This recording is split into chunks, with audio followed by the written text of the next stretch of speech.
Hello, my coding family. How's everybody doing? I've missed y'all.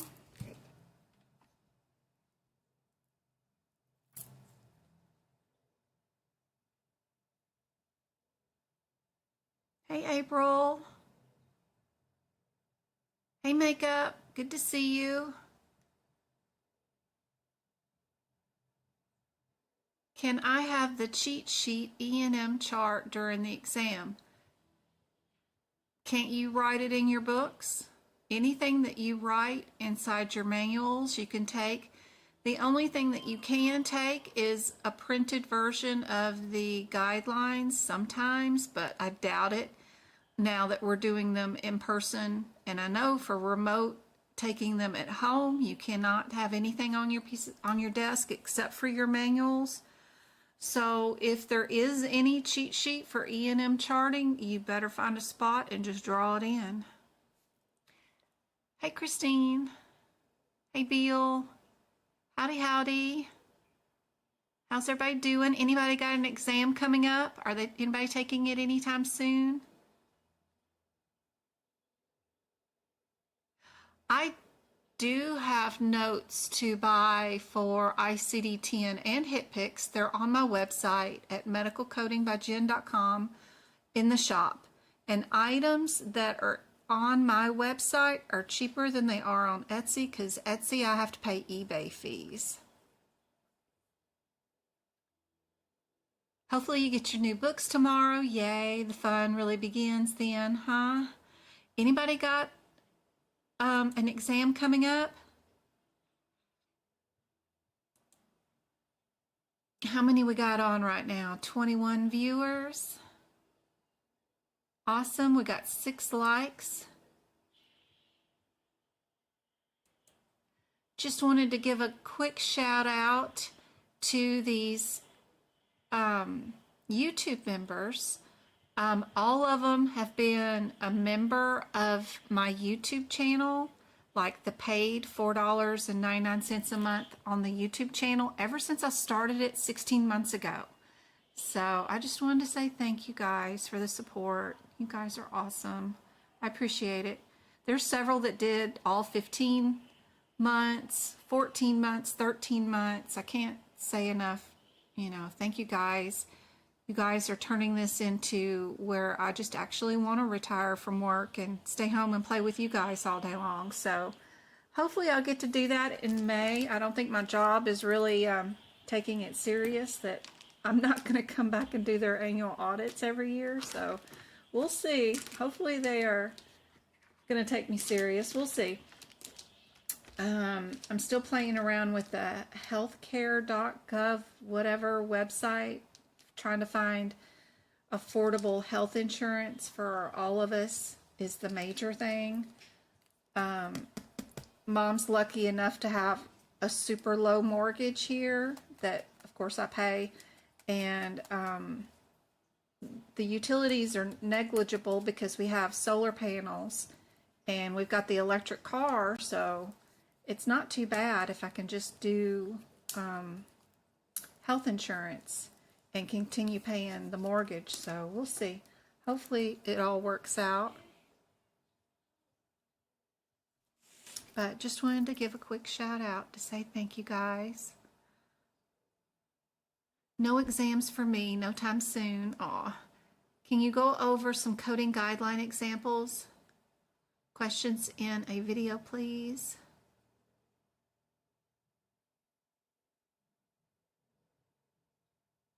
Hey, Juanita. Hey, Christine.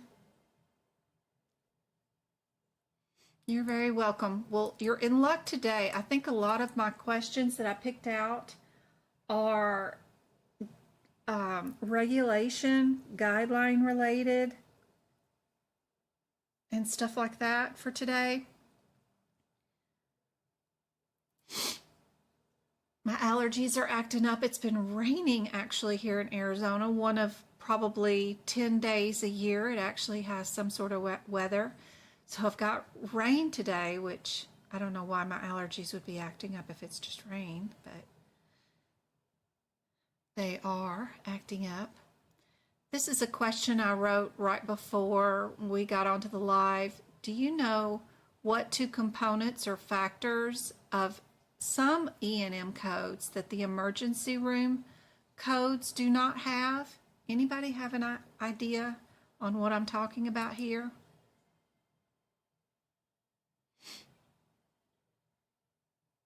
And it does look like I can give out subscriptions today. I don't have my charity thing on for today's live, so I figured out something, I think. So be sure and chat. Emergency room visits do still have MDM.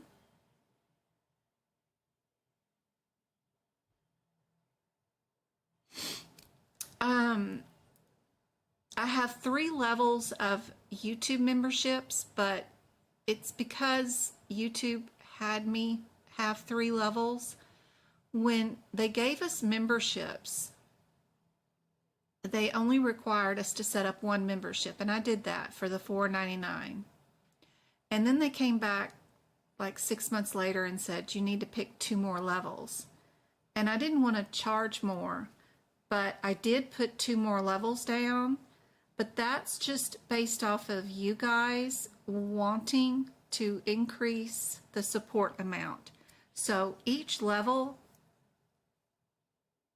has verbiage on it, but in all reality, each level is just the same thing. It's just what amount do you want to contribute? That's the only changing factor in all of those, if that makes any sense. If you want to pay $4.99, then great. If you want to do the higher up one, I don't even remember what it goes up to, I think 14 or something, I don't know, a month, then you can, but that's just whatever you want to pay. Does that make sense? Because all the levels get access to all the videos. There's no difference in any of them. At first, they forced me to separate out the stuff, and there was a difference, but then I figured out a way around it and then gave all the levels the same access. So anyway, it's just whatever. There you go. Time is one of them. Perfect. What's another factor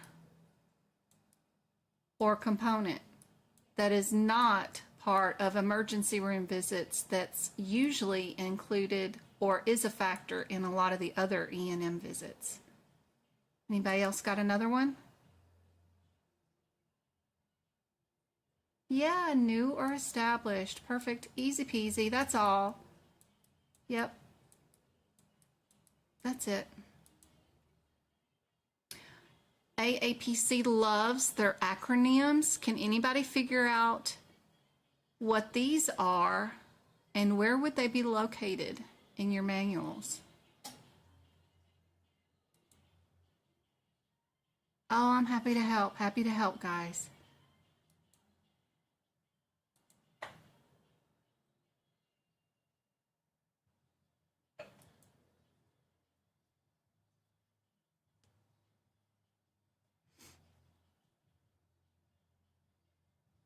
Juanita, Dana, Longs, Johnny, and Shame. Awesome. I hope those YouTube memberships help you guys out.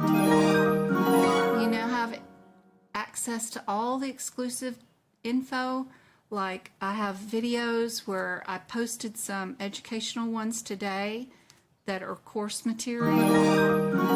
I have podcasts. I have all the old workshops. And each of the workshops have like 75 questions in them. All the old duck classes, which are 40 to 50 exam questions in 2 hours. So super efficient way to study is some of those exclusive videos.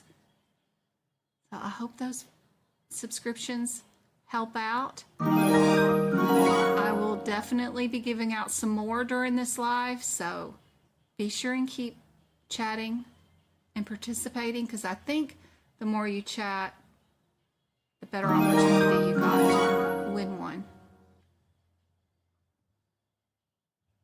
You can purchase a subscription if you want to by joining the membership, and then you can cancel anytime in your Play Store app.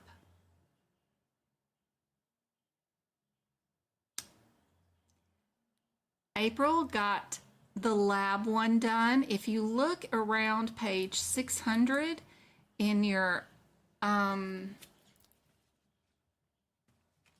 or on the back cover, actually, for this one, the back cover of your ICD-10 book. Where's my video? Yeah, the back cover of your CPT book. So just this book, the back cover has a lot of common abbreviations, and the HVA is right there, homovanillic acid. This is an interesting acid. They test for it in a lot of different ways, but urine can be one of them. But it's kind of shows you when your autoimmune system is out of whack. It can tell whether it can be an indicator for some tumors and stuff like that. It's kind of interesting, but I like the word HOMO, and then it looks like it's got vanilla in it, and then it's an acid. So interesting little word right there. I liked it.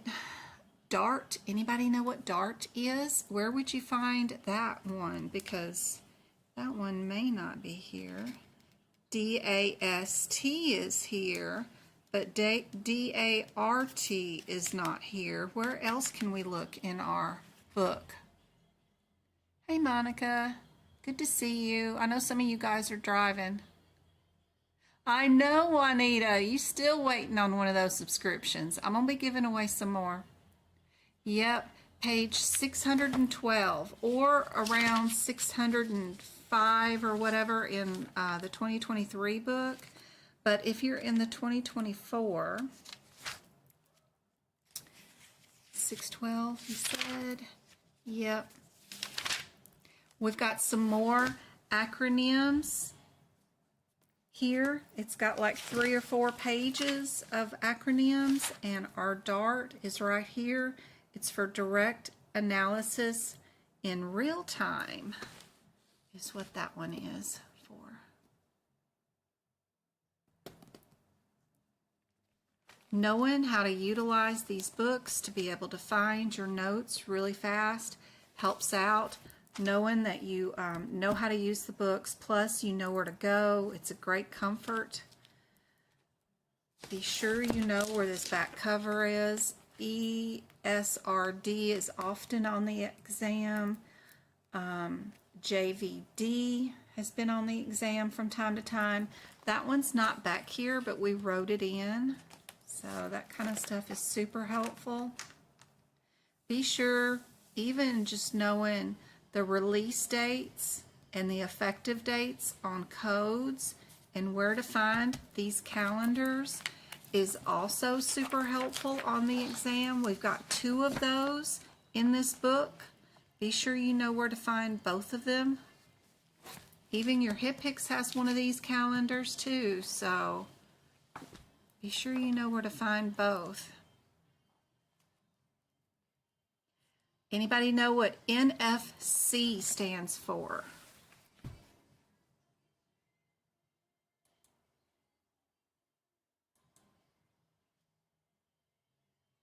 I don't know what my last words were, girl. I don't know. You had to run to the grocery store too? Hold on, I gotta go yell at Travis, tell him to turn it down. Allergies. Travis, 3rd time. Turn it way down. This is not your aerobic studio. Down. Down. James, you can turn yours down a little bit too.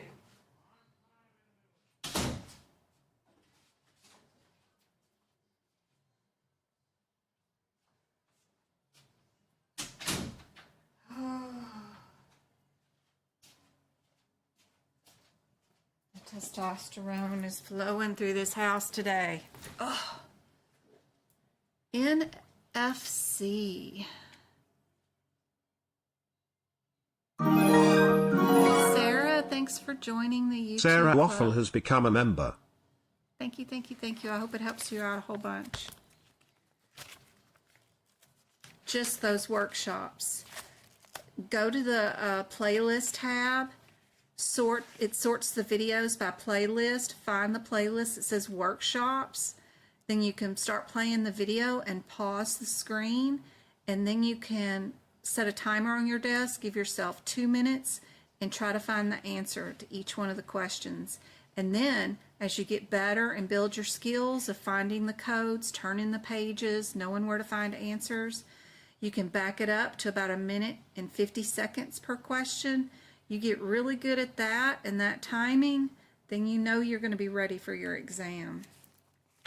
Where am I going for this one? Anybody know where they can find the answer to this one? NFC.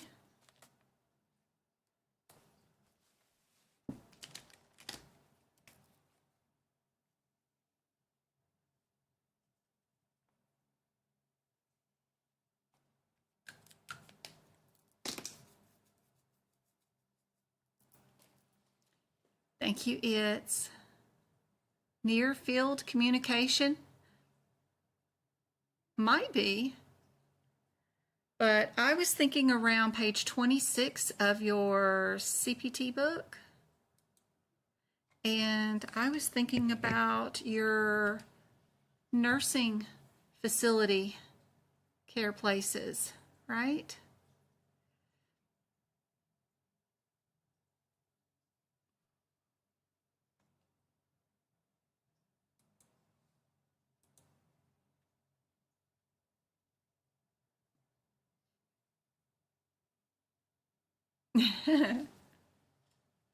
How soon after service is provided should a patient, or to a patient, should a provider complete the documentation? I've seen this question on some exam that I took. I don't know if it was CEMC, CPC, or CPMA, but I've seen this question. It's on one of their certification exams. Is it as soon as possible? No policies? 7 days or 24 hours? Or within an hour? Makeup, did you see it on CPC?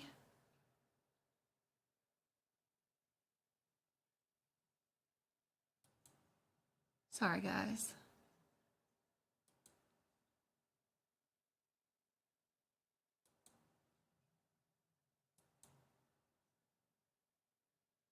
That's good to know. I'm going to move it then to that document. I knew it was somewhere, but I didn't remember. After I've been taking so many of them.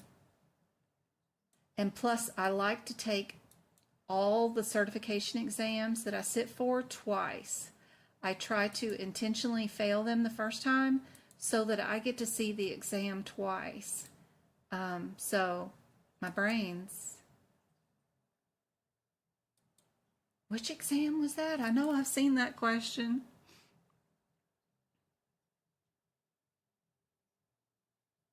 Is everybody going to get this one wrong? You think we're going to allow 7 days? Do you think, can you remember what you had to eat 7 days ago? How are you going to remember what patient Sally Sue, whatever, had done a week ago? I don't know. Nursing 24 hours.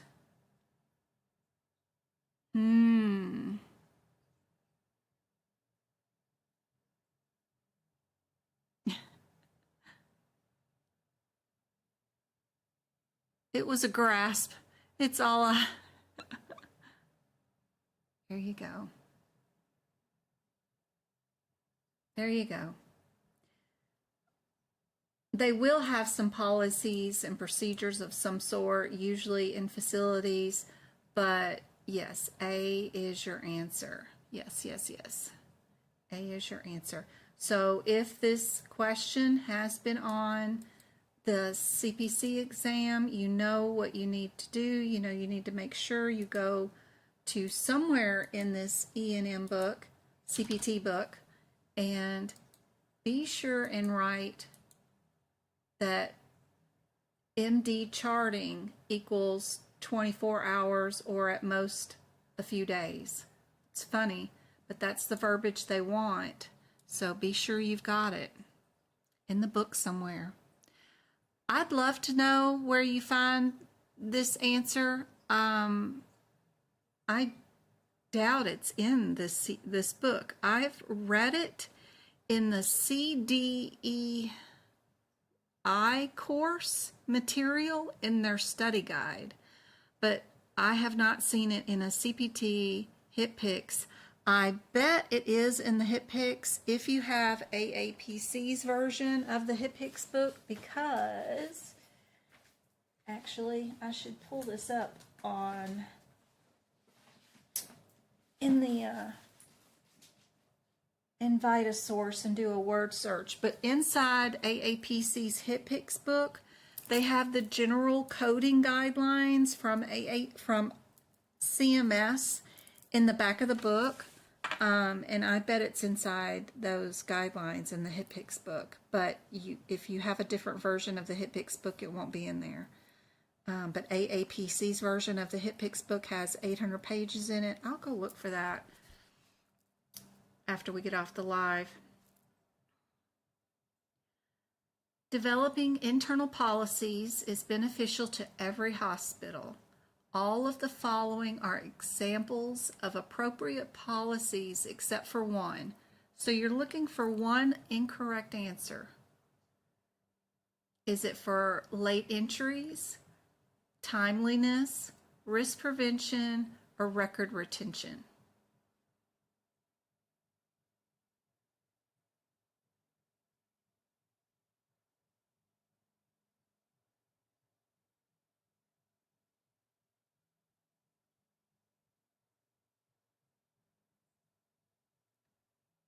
And key term here is internal policies.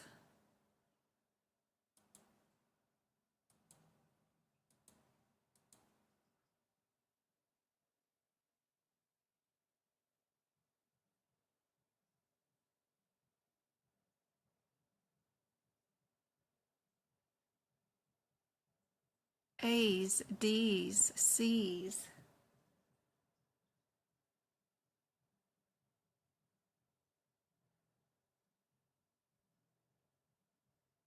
It's D, record retention. See, I knew I saw this one in the CDEI specialist one. There's no requirement to develop record retention. This falls under the medical records department and that manager. So it's not really a compliancy as far as the hospital is concerned, but it falls already in other regulatory guidelines, which are part of HIPAA, that already govern all of us. So inside the HIPAA thing, it tells us how long we have to keep physical copies and then how long we can keep the digital copies and all that kind of stuff. And it's already written out for everybody to abide by universally. So all that means. Which of the following does not meet the definition of medical necessity services? Is it a newborn suspected of sepsis who requires lab work? A patient diagnosed with an ear infection had a chest x-ray? A patient with leukopenia, fever, and frequent infections gets a lumbar puncture? Or a patient with a foreign body in the esophagus who undergoes an EGD? Which services provided do not meet the requirements for medical necessity?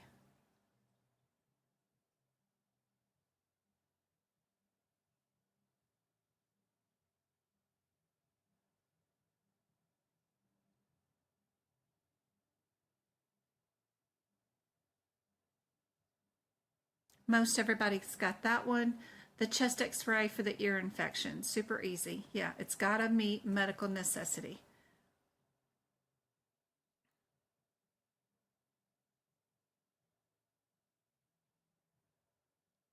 What is the definition of minimal necessary?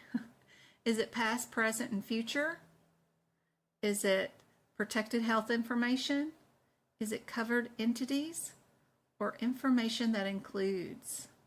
We got more past, present, and future here in D. Looks like D and A. Pretty close to being the same answer.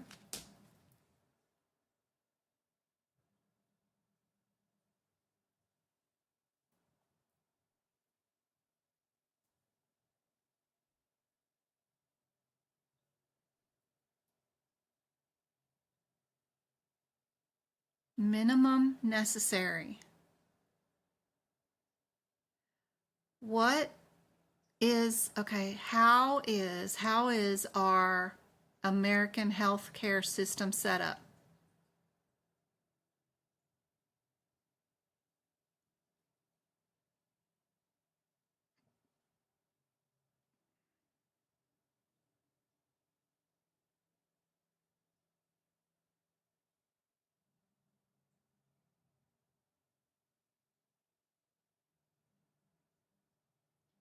And under HIPAA, when we're releasing patients' records, what is the definition of minimum necessary?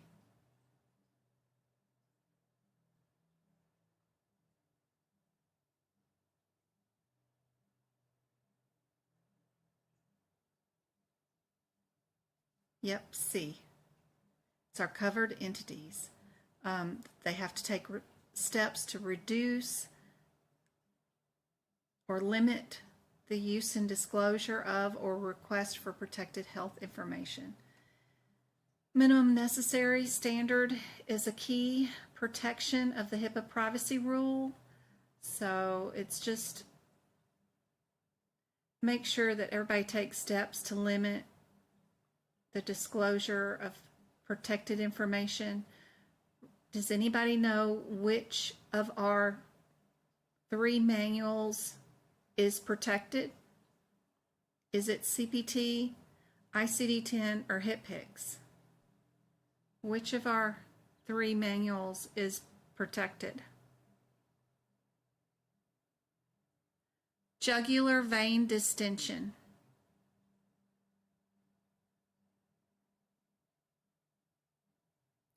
Blondie got it right. Diagnoses are protected, not your procedures and not your prosthetics.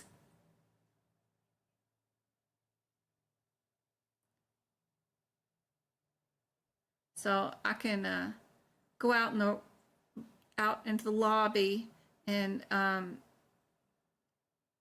say, Miss Jones, come get your prosthetic leg. I've got it in the back. In a lobby full of people, I guess, but I can't say my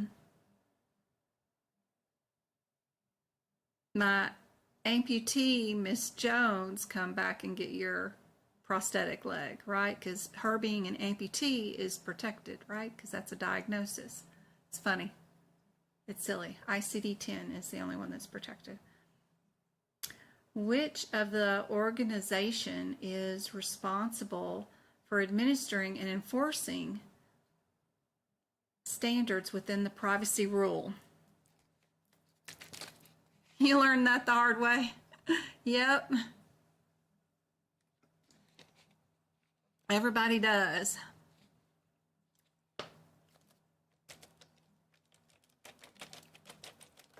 I can say that I'm doing your vasectomy, but I can't say I'm doing your vasectomy because you have erectile dysfunction or something like that. I mean, it's just funny.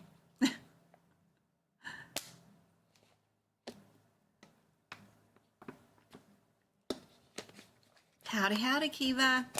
Good to see you.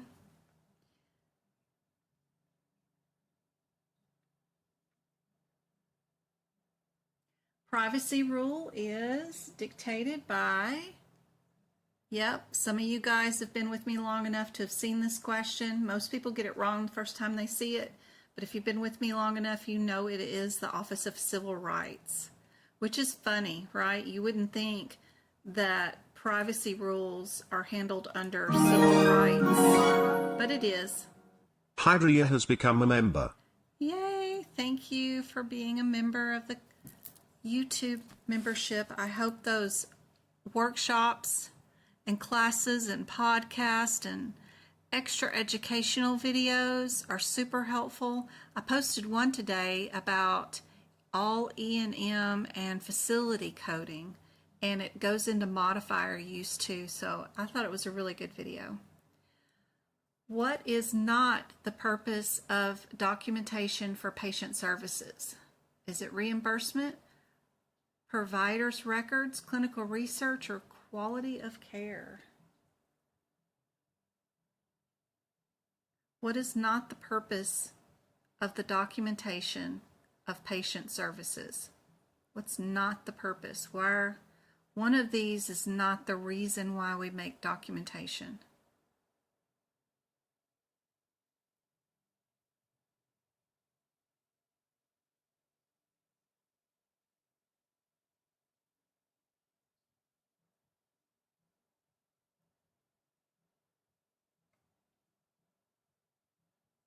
I still don't think I'm seeing a correct answer in chat.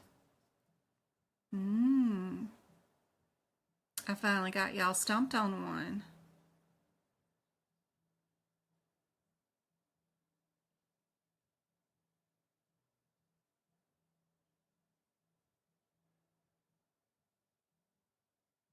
We got to have the documentation for reimbursement, don't we?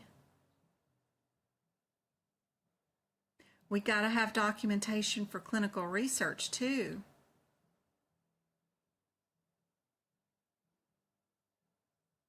We got to have documentations for quality of care too. We have all those HIPAA guidelines that I'm always talking about. So just for the provider's own records, that's not a reason for documentation. Used to, you know, like Dr. Frankenstein and some of those other characters, whoever, mystical or fictional or not, just making patient notes and records just for the provider to keep for themselves is not a reason for documentation. We don't do that just for their own stuff. So it's a really weird question. Just a couple of more of these and we're done, and we're going into E&M. Which of the following is Medicare's definition of medical necessity? Is it reasonable and necessary, cost effective, care must be, or care will be? I think this is the last one. We're looking for Medicare's definition of medical necessity. We've got 3 of them that start off with the letter C, and 1 does not. Yep, you guys got that one. It's our one little oddball. Perfect. All right, we're selecting a diagnosis. What I like to do is just do this one thing at a time, right? What's the difference between R55 and R40? Let's go look up those 2 differences before we worry about anything else. Oh, Lord.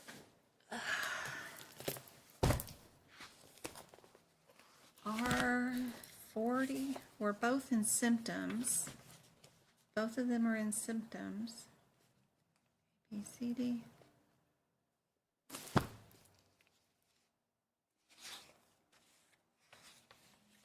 R40.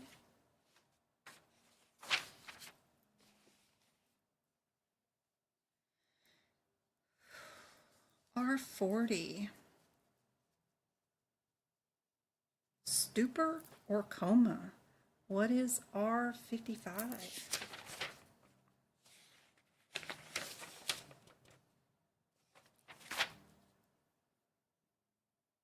syncope and collapse.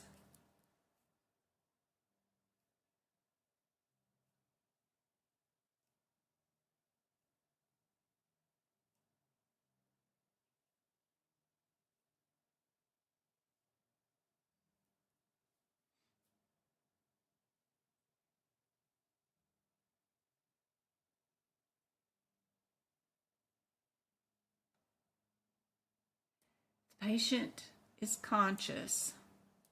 We're not in a coma. We know we're going to keep A and B. Then the only differences is really those two hypertensions. This is a little bit of high blood pressure. This is probably congestive heart failure or something major, because the higher you go up in the numbers, the more progressed the hypertension gets. We also have 1, 2, 3, 4, 5 diagnoses here. We have 4 diagnoses here. We have 3 things labeled here.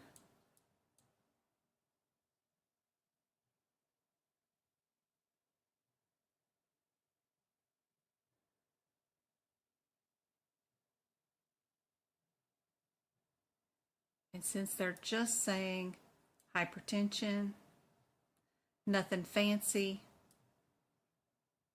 nothing major more than that, of course, we just pick our I-10. Perfect, guys. Good job. Oops, she did have 2 pages. Sorry. She has history of, that's where the Z code comes from.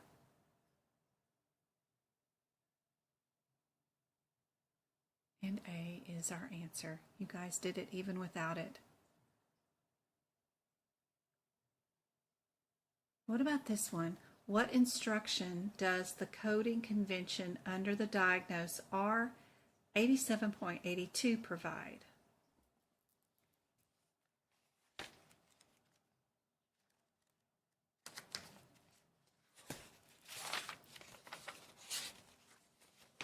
R87.8.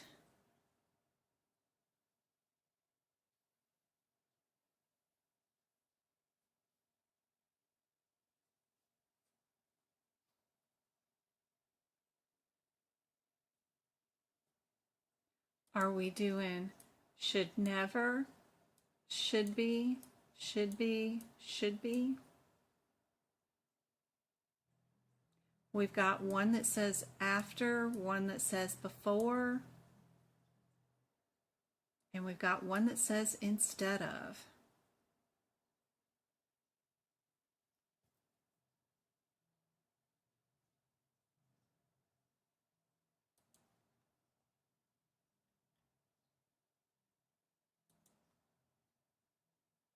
Got 45 of you on right now, and we got 7 new members and 20 likes. Thank you guys.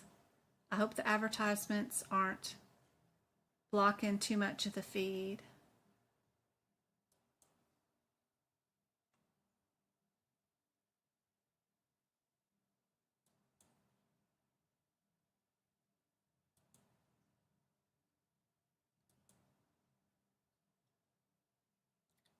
Let's give out some more subscriptions.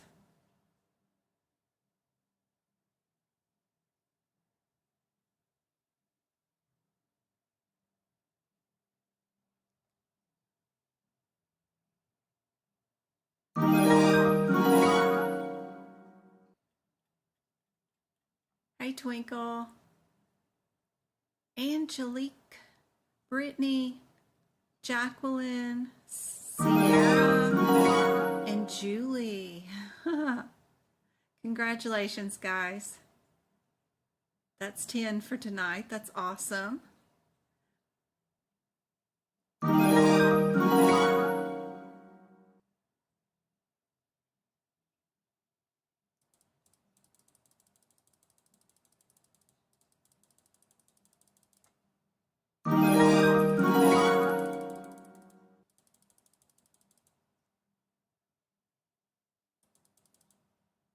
You're not finding that, Jen. Let's see. If you're in the 2023 AAPC ICD-10 book, I am on page 1006. And we're just looking for the diagnosis code R87.82. They're looking for that instruction right there that says use additional code for associated human papilloma virus. Does that help, April? Thank you, Miriam.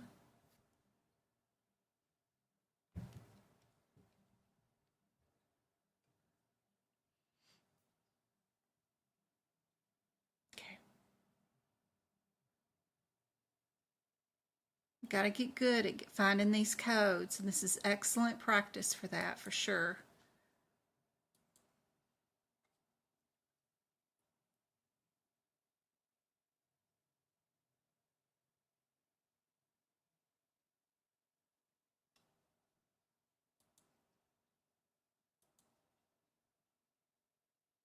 Perfect. C is correct. Good job, guys.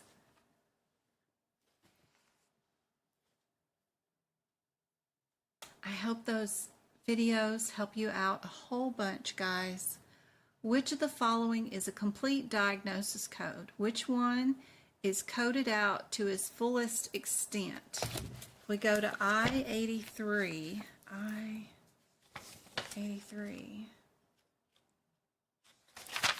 I-83.9.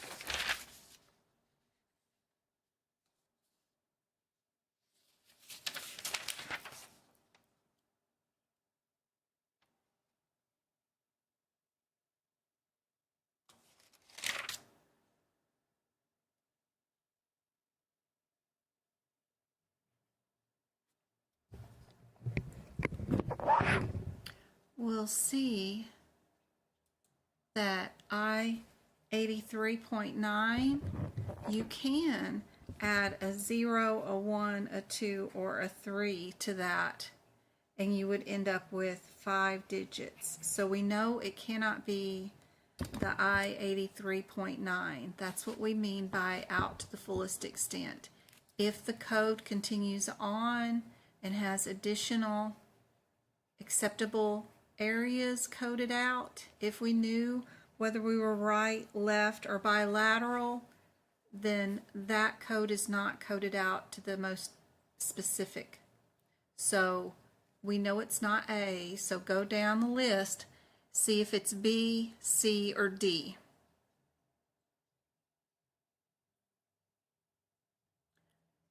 She says it's C, M85. Maybe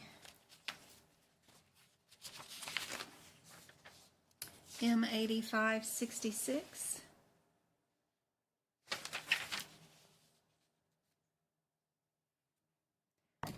Right here is M. Come on. Anyway, this is 66.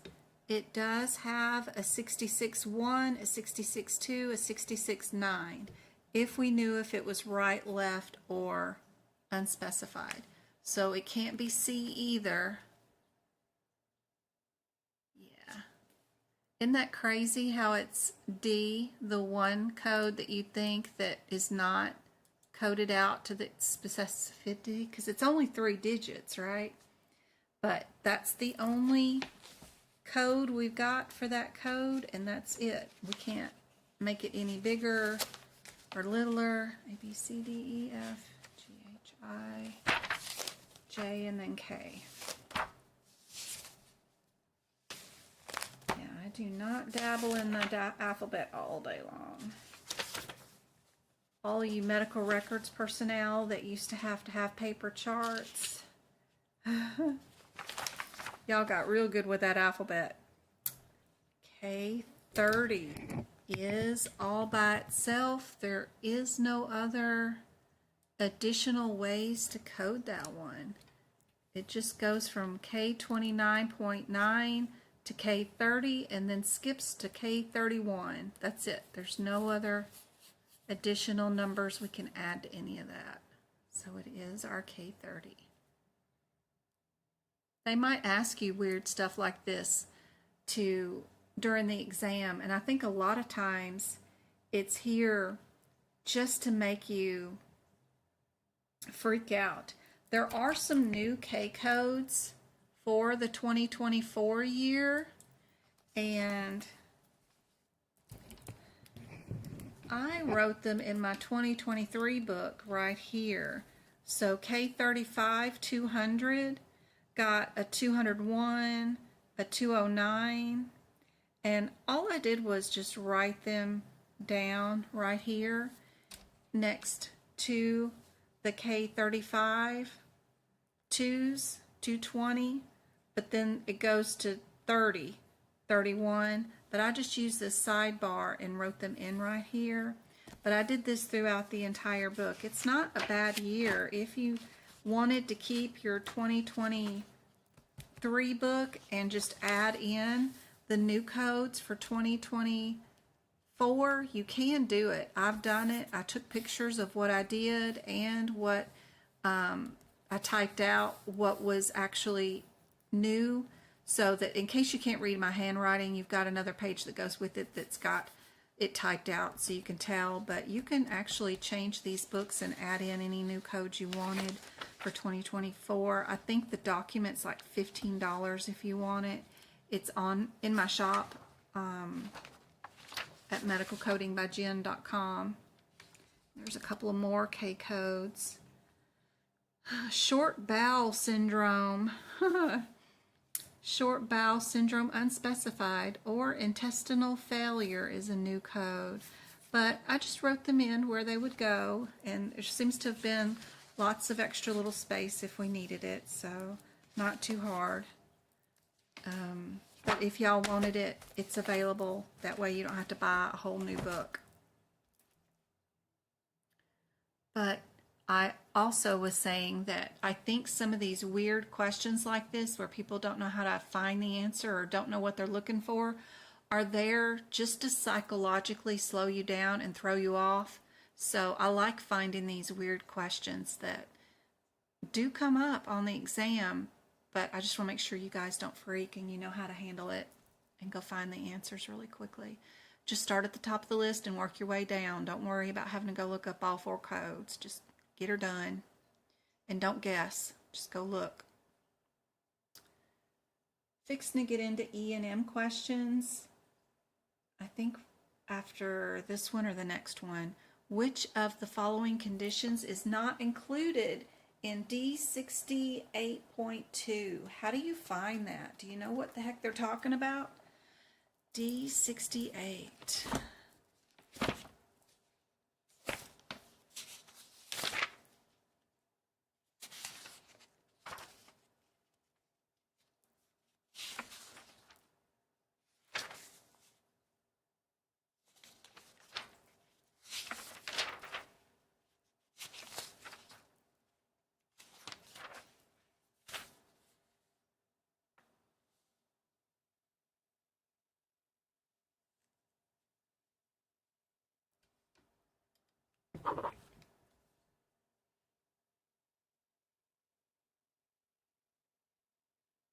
They could be on the exam. You never know.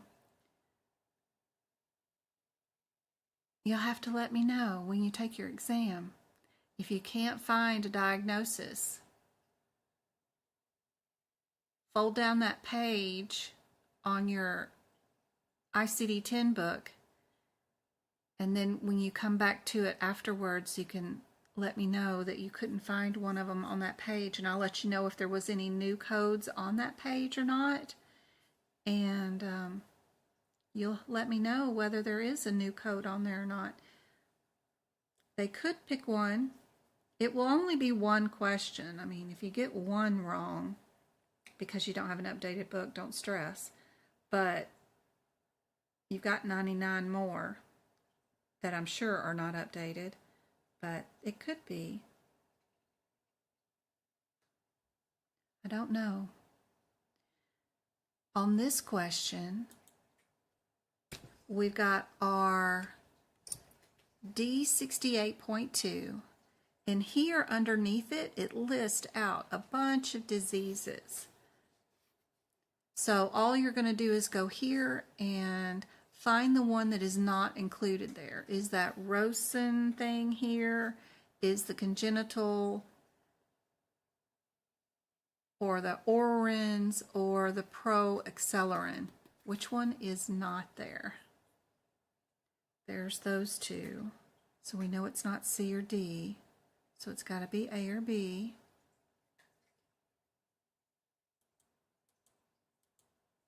I'm checking up on chat.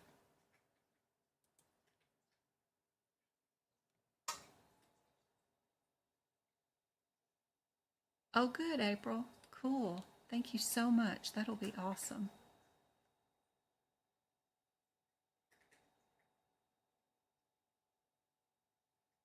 I took 2 sets to my CPMA exam one time because I wanted to take it twice so I could see it both times. That way I get more exposure to the certification exams. But I like my notes in one book, but I like having the new codes too, so I didn't want to transfer them all over, so I did the same thing. Thank you for tapping the hearts. Lefort, yes, Lefort is wonderful diagnoses. They're just separated out by, so if this is your face, you've got eyes, you got a nose, and you got a mouth. The Lefort fractures are divided into 3 or 4 separate areas, and usually it's just depending on whether the fracture was below the nose, across the nose, or across or above the nose. So those Lefort fractures are divided kind of like that. It's Lefort 1 or whatever. If it's above the nose or across the nose, it might be number 2.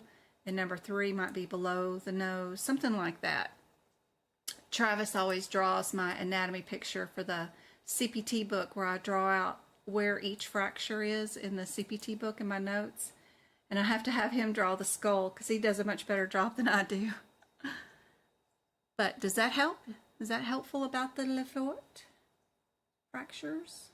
Or however they say it?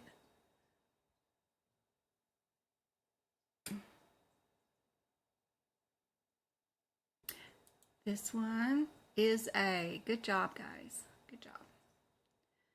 E&M. You guys are ready for E&M? Are we a minimal visit, a low visit, a moderate visit, or a high visit? You can go the diagnosis route and get down to a 50-50 shot right away. Or you can just concentrate on your E&M. We know this patient is new, and this is the case I was supposed to have Tuesday we get to, but we didn't get to it. So this one's 4 pages long. So let's look at our 4th page. Make sure we know what we're supposed to be coding. What is the, okay. Impression, we've got a chronic hernia. Our plan was to observe and repair.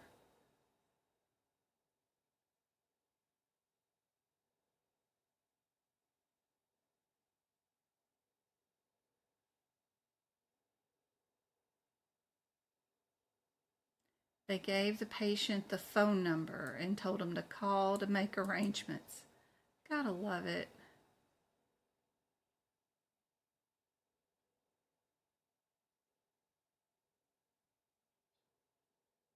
It's raining.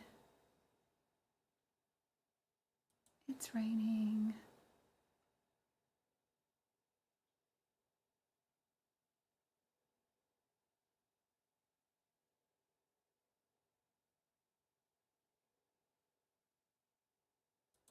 AMK, good to see you.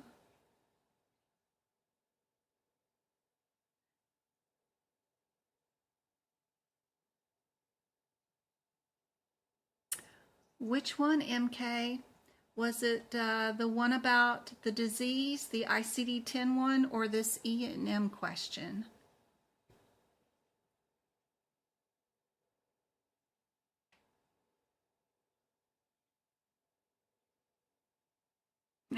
I love you too, MK. I miss our mornings. I used to tutor her one-on-one, and we'd have her and Miss Edwards and my Arkansas girl, Christine, all three of you. I'd alternate days every day, tutoring them one-on-one. I miss them. This current one, oh, nice.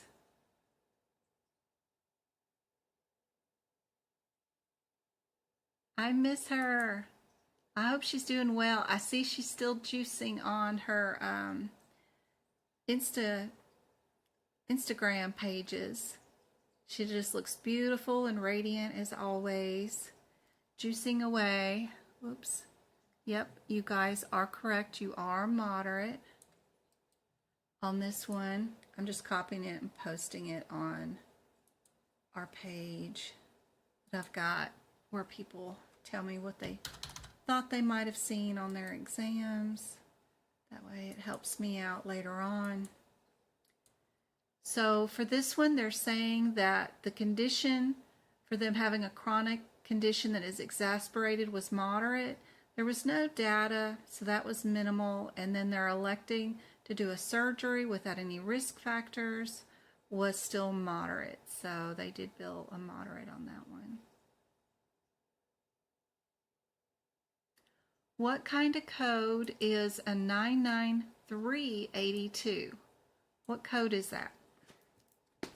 What is its header in your E&M section? We don't do process of elimination. We just go look at the headers for all the answers possible when we're doing E&M questions. At least that's the way I like to do them. And our header, don't pay attention to my book. I've got it all whited out. Because y'all can't do that. Don't do that. But our 9938s is under the red header of new patient, right? And this one's new, and these two are established. Clear those before we deal with anything else. Clear your red headers. That's what I mean by that. We'll look through our question. Is this patient new or established? Look for key terms. I do see new pediatric clinic, right? So we can get rid of C and D. That gets you down to a 50-50 shot on this question. Now you just need to know what's the difference between the 81 and the 82. These two codes are just age-based. If the child is younger than a year, we do 81. If they're older than a year, we do 82. So then we only look through the question to see how old the patient is. And it does say they're 2 years old. So we know they're right here, A. The only thing that I looked in this question for was these words and that word. The rest of all of this is just propaganda and nothing that I needed to read anyway at all. Avoid reading anything in those questions that is not needed. It's just there to slow you down.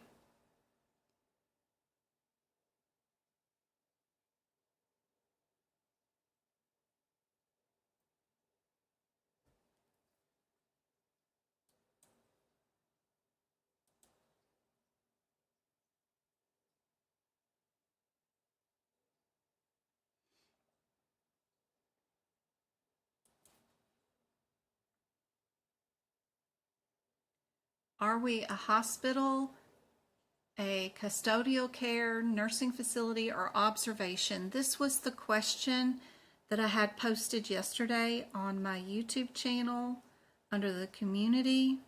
I have a new question up now, but this was yesterday's question. I threw it in for tonight just in case people had questions. What category of codes should be used to report an evaluation and management service code provided to a patient in a psychiatric residential treatment center?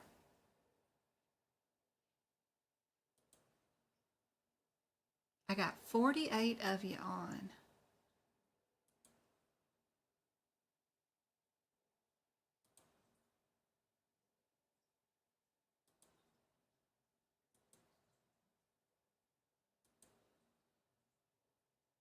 See if anybody answered today's question that I put up. Today's question was, oh yeah, the extensive, moderate, minimal, or limited question.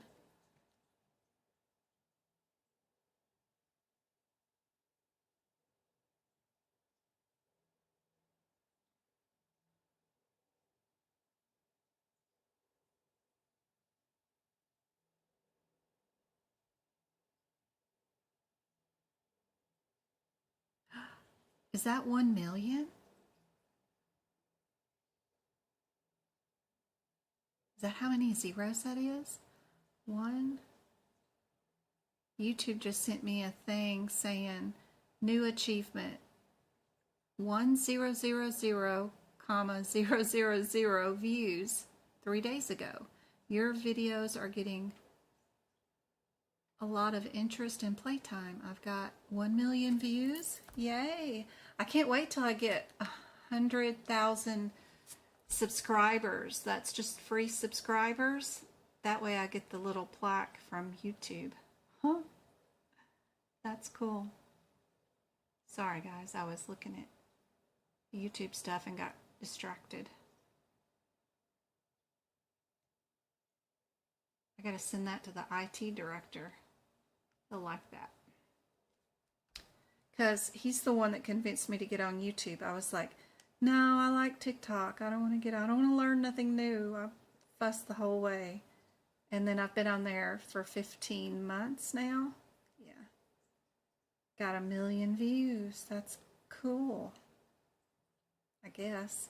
I can't believe y'all are putting your faith in me and listening to what I've got to say around me, yelling at my kids, and my video paralysis is just horrible. It's nothing's professional or, you know, glamorized or in the correct, you know, I'm just not professional at this. I'm not a professional YouTuber, and I don't have this video set up, and I don't have people working for me to set this up all legit and stuff. I'm just some lady on the internet streaming something on a cell phone as best she can. It's funny.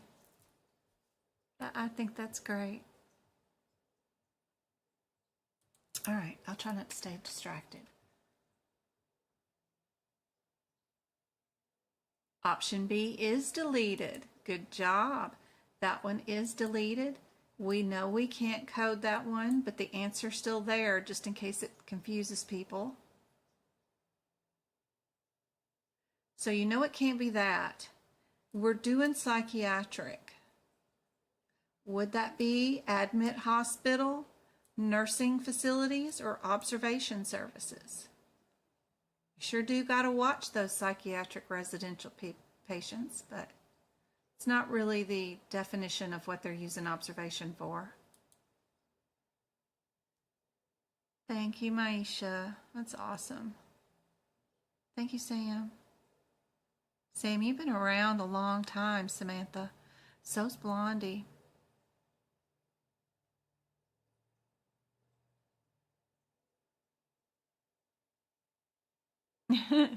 You enjoy the personal aspects of my videos. I'm usually not people's cup of tea for sure, but I try. Thank you guys.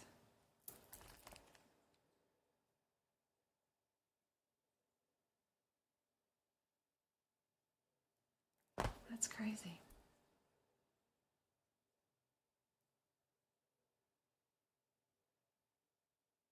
This one is our nursing facilities, because the physicians aren't running these. They're not inpatient hospital settings where physicians are running around and doing surgeries and stuff. These are nursing facility services now, is how they categorize them.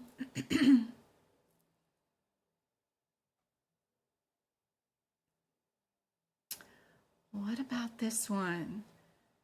Are we initial hospital care? Are we in the office doing outpatient consultation? Are we doing a new patient visit, or is the patient being seen in the ER? Mr. Fred was fishing.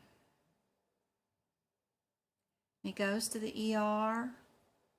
He's evaluated and discharged with a dehydration diagnosis.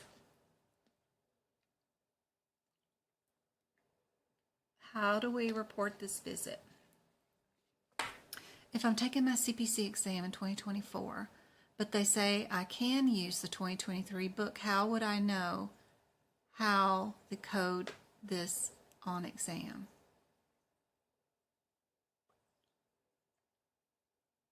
If you took your 2023 books, there is a chance that you might get a question that can't be answered with those books, that you have to have the 2024, but it could be just one question. I doubt it would be more than that.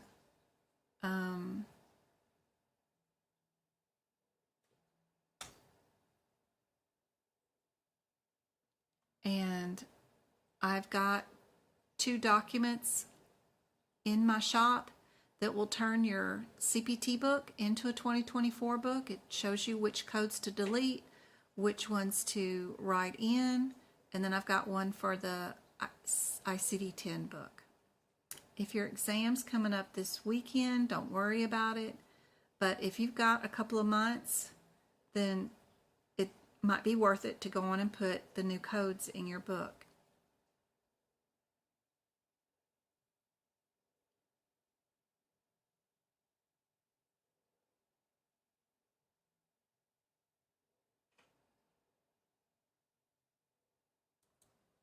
If I didn't answer your question correct, let me know.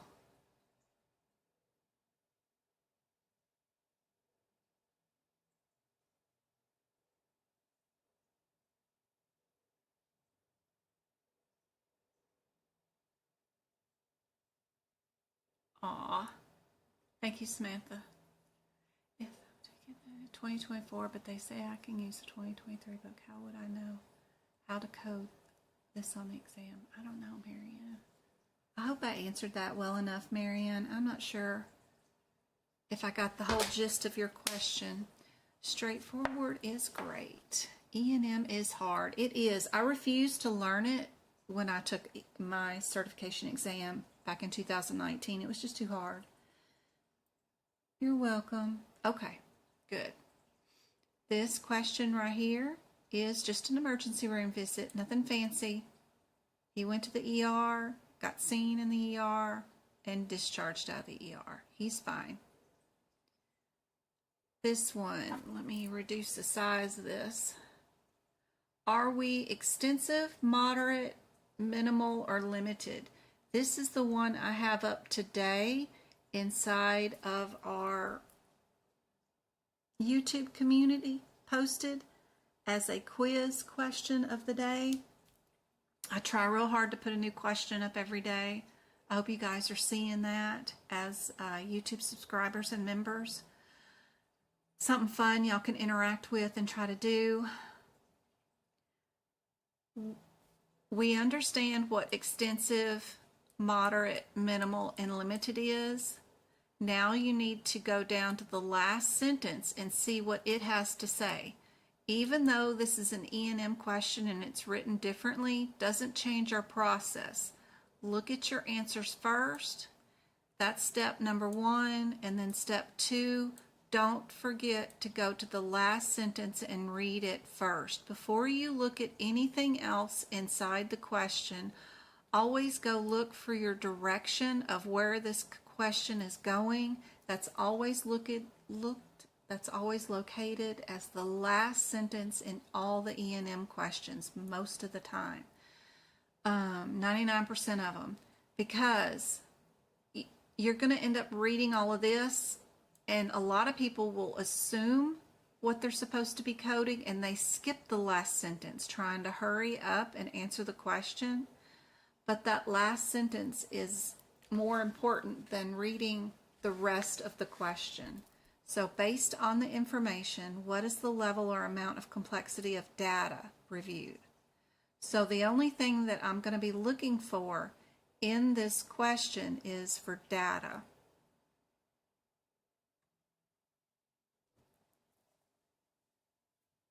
All E&M questions, figure out what your header differences are on your answers, then look at the last sentence of the whole E&M case or question. Get your direction for that question, and then go work on answering it. You should be on page 8 or 9 or page 9 and 10 of your CPT book. You should be in the middle column here looking at your data chart, because you need to be figuring out if you did Category 1, did you do any combination of 2 of the following?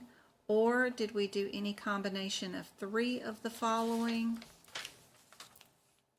Or any combination of 3 of the following to be considered extensive. But you need to be here at extensive, here at moderate, here at limited, all underneath the element of data.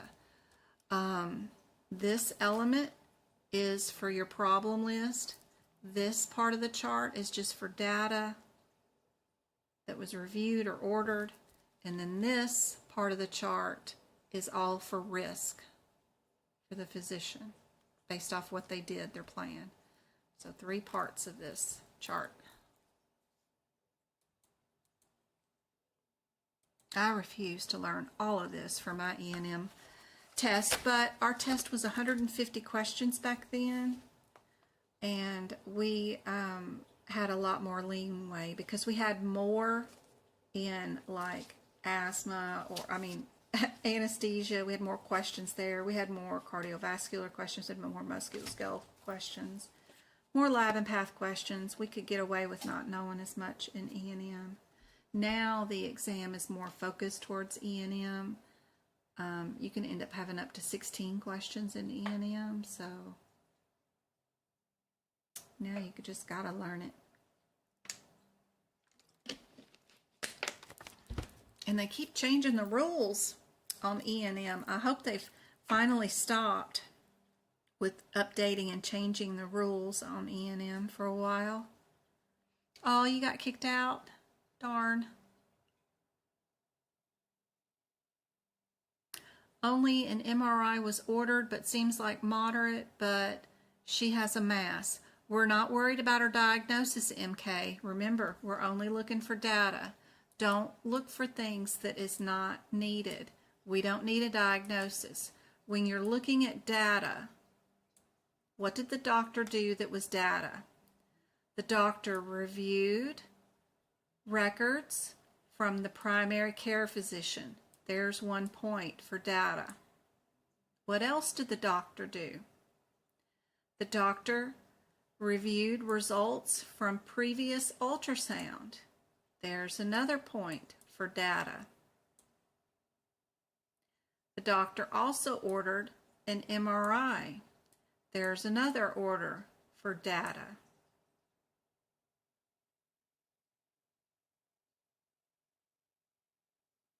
That's the only thing that I'm looking up. If we're looking at data, I should not have read or know anything about the breast or anything else. I'm only looking for data. So if you have that many points with data, are you limited, minimal, moderate, or extensive.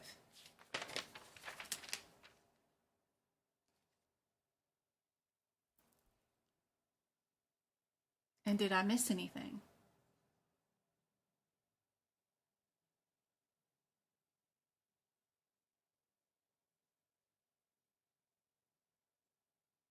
I did miss something. Look, called the primary care physician and discussed her visit with the primary care physician.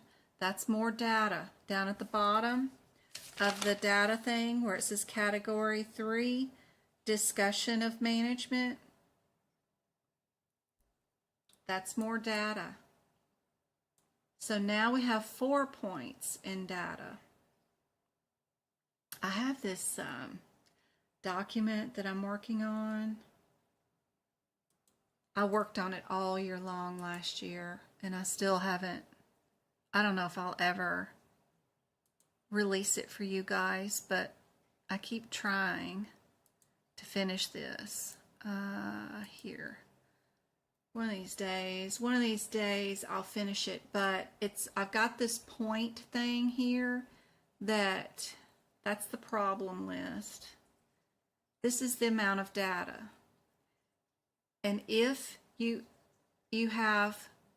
see right here where you can take your points and now you can figure up if you're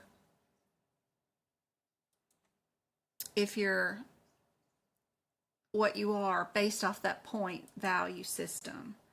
So one of these days I'm going to release this document, but I keep auditing it and finding more ways to improve it. But I think something like this would be super helpful. You've got 4 points or more, you're extensive. If you're 3 points, you're moderate. 2 points, you're limited. 1 point, you're minimal. So I worked on this thing all year long last year. I still don't have it finished, but E&M's so complicated. It's just so trying. And I want to, before I charge for something, I want to make sure it's of good value. And anyway, I don't know. I'm still working on it. But here, let me go back to that and go back to this. So now we've got 4 points.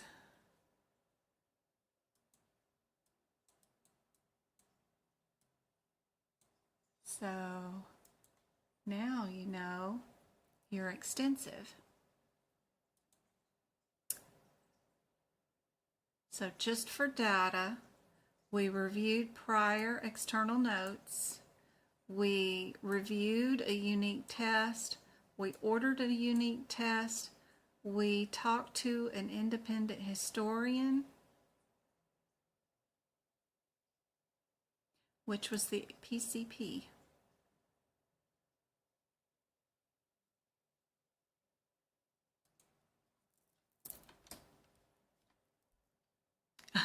That document is inside my computer. I have been working on it for a year. It's one of those things I haven't posted up for sale yet, and I keep working on it and keep working on it. Blondie. Oh, I know. I'll work on it. I'm working on the E&M notes for 2024 right now. Maybe I can add some of this as bonus material to the 2024 notes for this year, just for the E&M section. Yeah, maybe I can release them together. I'll work on it. Thank you, Go-Kart. It is hard to grasp. It is. Thank you, It's. Well, you got to change your narratives. You guys are going to love E&M. You guys can't wait to learn more about E&M. Anything negative you say about it brings negativity, puts up wall barriers. They teach us when we're teaching kids in school that, and even physicians in my teaching physician jobs, that got to take your negativity, turn it around. Oh, I can't wait to hear Jen's next lesson on E&M because I know I'm going to get E&M turn your narratives inside your brain around and lie to yourself that you love E&M, because even your brain will think positively even if it knows you're lying to it. I mean, it's funny how it'll believe your lie. I love E&M. I'm going to love it. I swear I am. Turn it around. Turn it around. Oh, let me lower this some. Y'all can't see it. Okay. All right. This question, we've got 2 of them are new patient and 2 of them are established. That's the first thing that I see. So I'm going to go down here to the bottom. Going to read my last sentence. Not very helpful at all there. It's just a bland, generic, what's the answer? So that's okay. So the first thing I want to figure out, am I new or established?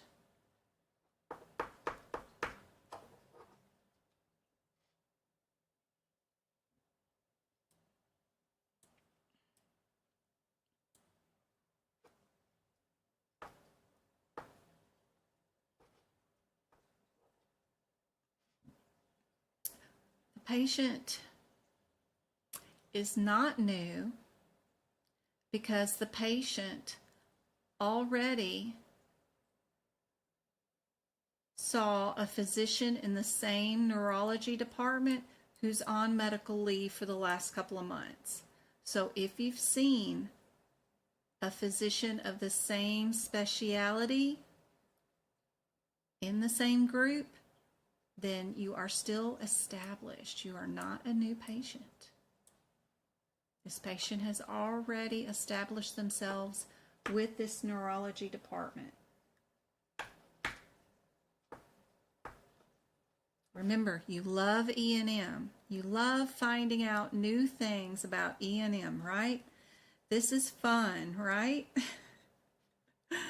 Okay, now we're down to whether we're moderate or if we're a high level of E&M. So, what's the patient's problem list? Is syncope. What data was reviewed? We've got an ordered CT scan. We've got some ordered blood panel. So we've got 3 data points already for data. And then our plan, we've got psychogenic syncope and have the patient follow up in a week. What is the risk assessment for this? Put all 3 of those together, the problem, the data, and the risk, and what do you get?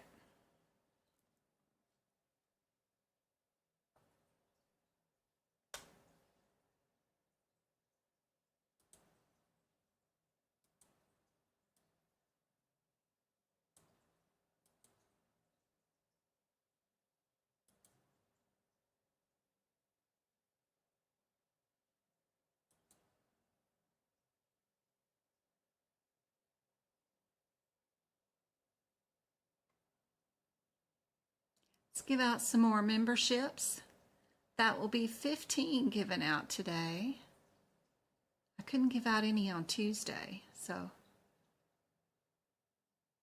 yay. Daniela, Vicky, Keisha, Edna, and Bethany. Awesome. I hope those YouTube memberships help you out a whole bunch, guys.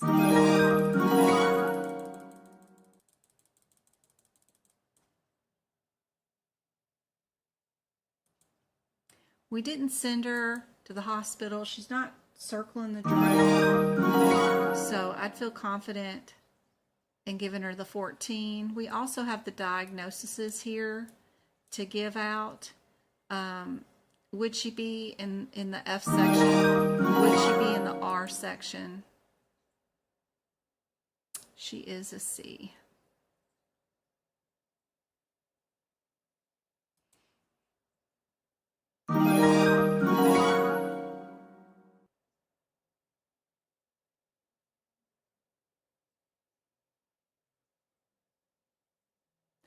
Nice. 85 on E&M.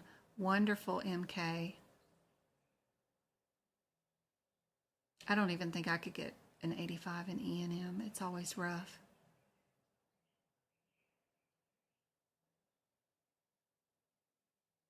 Yes, it is worth it going through the book and updating all the words that you don't know. If you have time.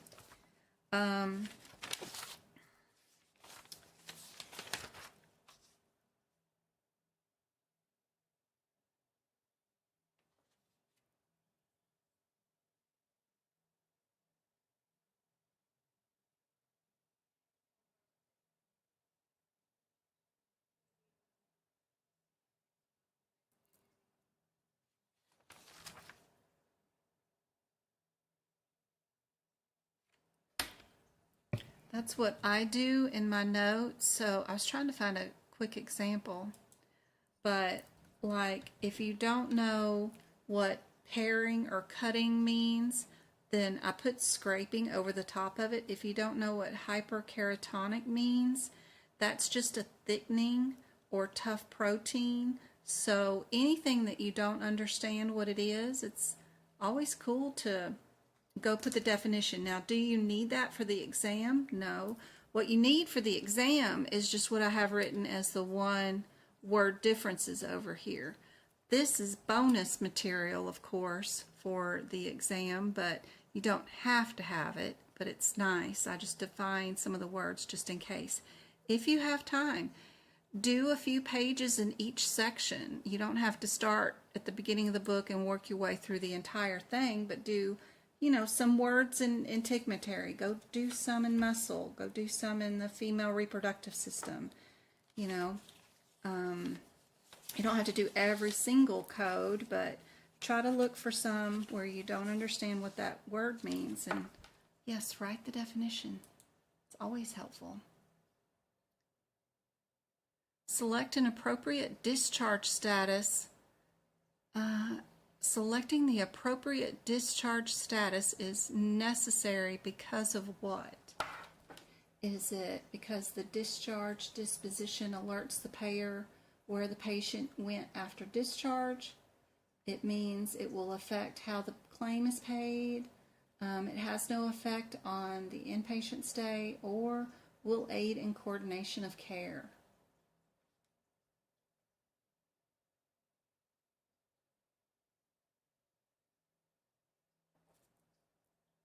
Make that a little bigger. It looks so small. There we go.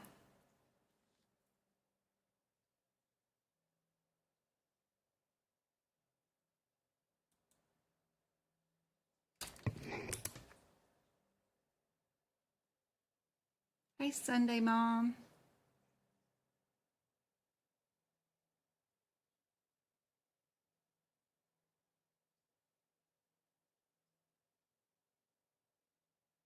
Psychogenic is not reported because it's suspected. That's right.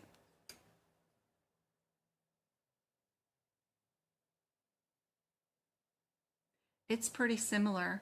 The CCS has more hospital coding in it, where I think CCA has more doctor's office coding. I think CCS is more accepted in employment, more so than CCA a little bit, but they all work. If you do get the CCA, I recommend you back it up with another certificate, preferably from aapc. That way you get 2 attempts to take the exam for the same price.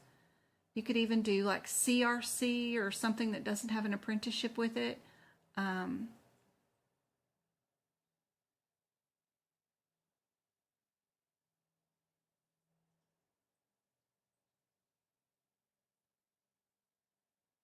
Two panels considered 2 separate tests. We'll look at that in just a second, Marianne. It does take 6 months to do that.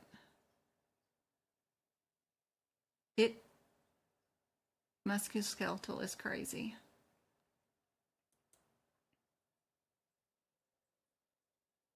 We've got B's, D's, C's, and even an A here. So think about healthcare in the United States. Because the United States is for profit, do we care about coordination of care? Nope. We stay away from anything that says no effect or whatever. It does have an effect on it. You know that, so it can't be C. So a difference between A and B. Are we alerting patient where the patient went after discharge? Do payers worry about where the patient goes after discharge? No. The only thing that our healthcare worries about is getting paid.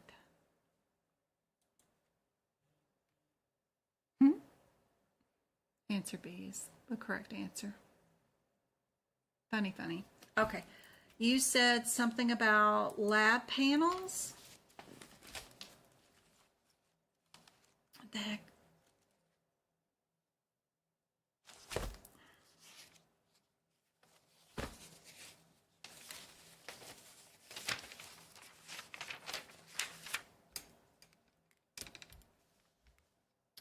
So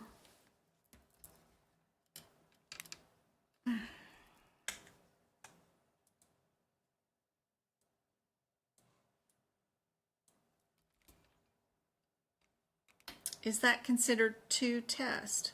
Well, yes. If I order a lipid panel and a hepatic panel, it's two different tests. We just have to confirm that nothing inside this panel is inside this panel, or nothing inside that panel is in this one, or nothing inside this one is in that one. So just go through the list of these codes real quick and make sure none of them are the same. Then you can count and code them both, and it's fine to do so. Where it comes in and becomes an issue is if a doctor orders a basic and a comprehensive. They both have calcium. No, this one's got calcium ionized in it. This one's got calcium total. Carbon dioxide is the same. Chloride is the same. Creatinine is the same. Glucose is the same. Potassium is the same.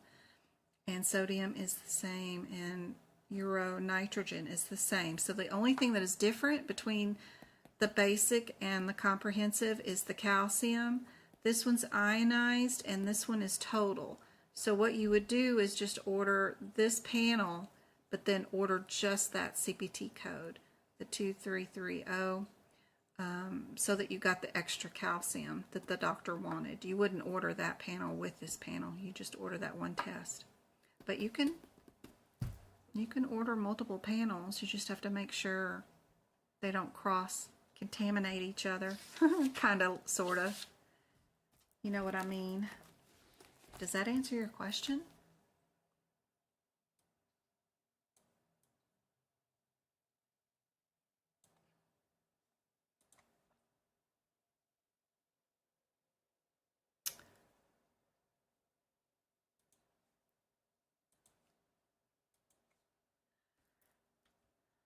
Key factor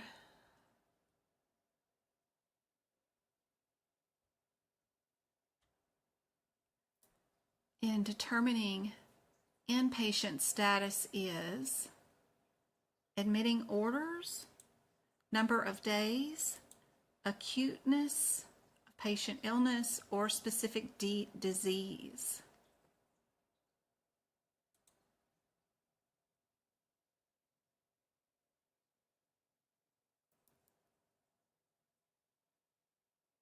It's the same thing. If I think the ahima has 400 points, and if you do 300 points, that's 70%, and you pass. It's still like a 70% to pass kind of like thing. They just do their math differently, but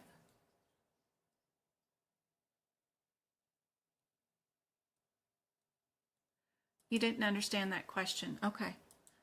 The question before MK is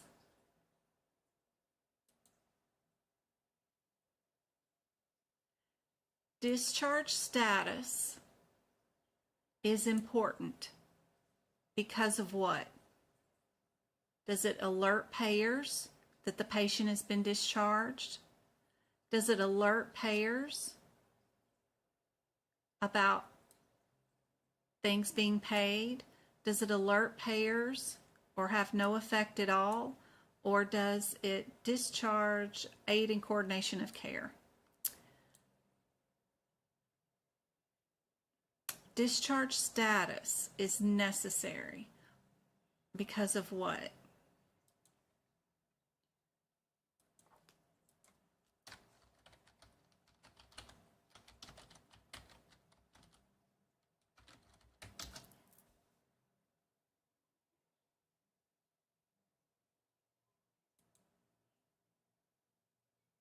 That simply means, like, we have these let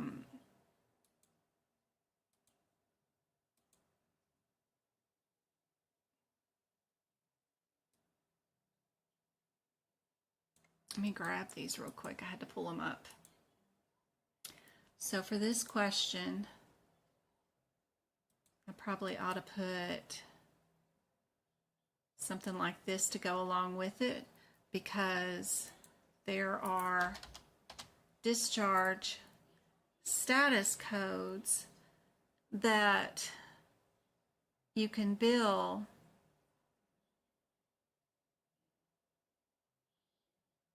and this question is asking, why is it important to have discharge status? It's important because it affects how the claim is paid, right?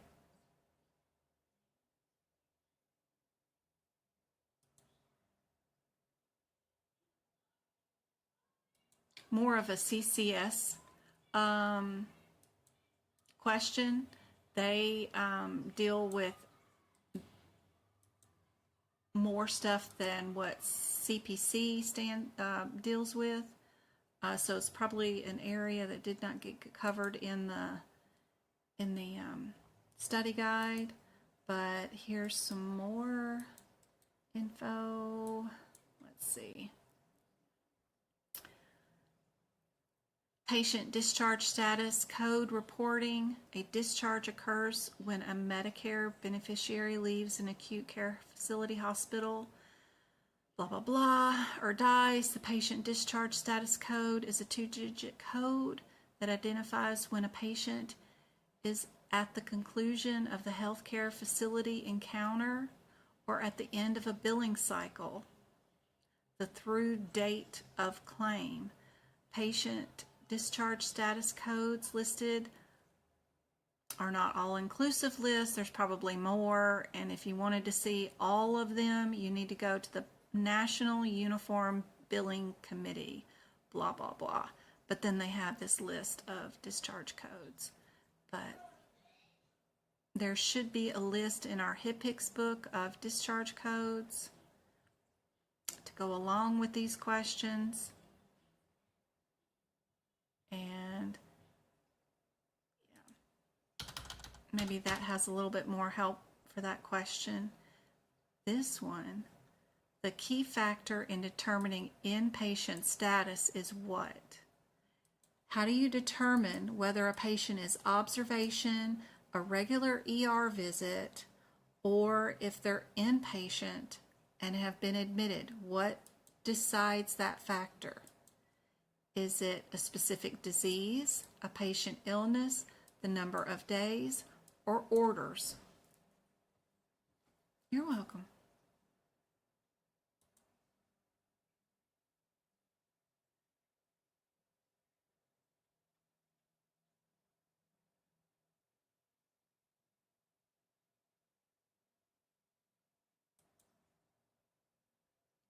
Do you automatically get admitted if you have a fractured finger or if you have pneumonia?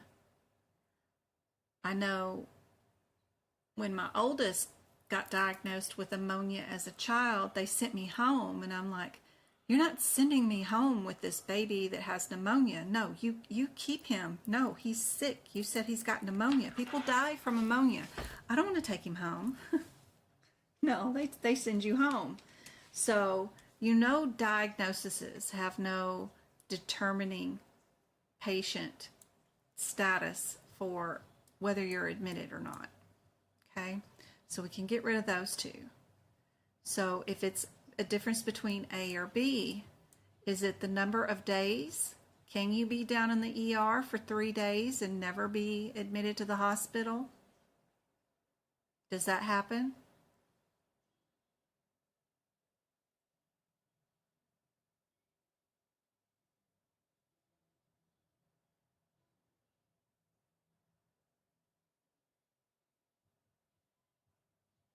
Yep, it's not days either. You can be down in the ER and never be admitted for days and never be under observation too. Your determining factor is simply based off the orders of the physician. That is the sole determining factor in whether you are in patient status or not. Weird question, weird wording. If I can get that out. I can't say weird and convert and say something else after that word. For some reason, my mouth does not work right. But I like y'all seeing odd questions, because tell you, those medical coding certification exams always have these oddballs. If you get an oddball question and you just absolutely don't know where to find the answer, don't linger, skip it, flag it, and go back to it later. Don't worry and stress yourself over it. Just continue on to the normal new ones that you know how to find the answer, like this one. You know how to find the answer. You have step 1. What code headers are these? What is 99304? Go find your header. What's the header of that code? You can go back to the weird oddball questions if you have time later on.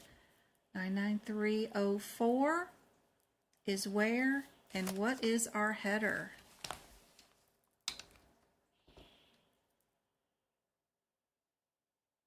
Yep, there's no beds. Tons of reasons. Good job, Denise. Nursing.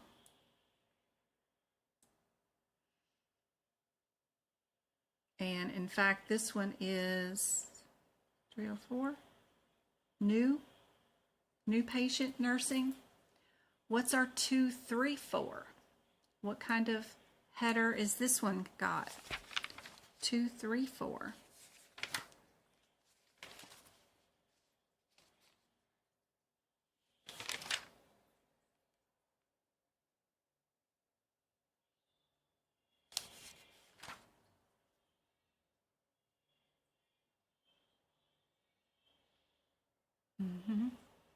OBS. It's got admit and discharge. Most important key thing to remember when you see 234, 235, and 236 is to always say to yourself, admit and discharge, same day.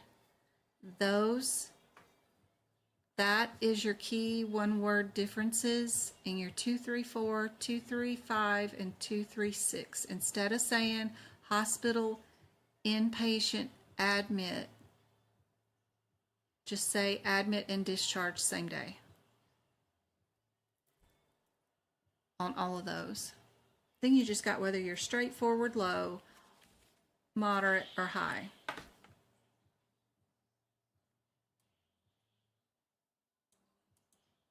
Okay. 234 is consultation, and 235 5.3 is also a consultation, but it's in the hospital.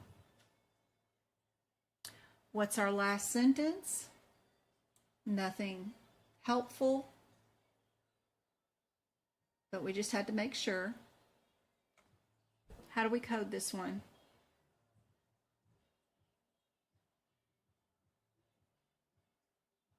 This one's, I need to update it. It's written with some info that is a little outdated.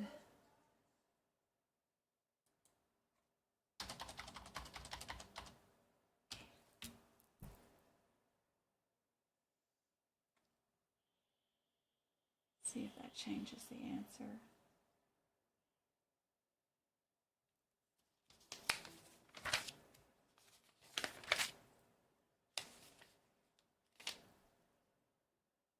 There we go.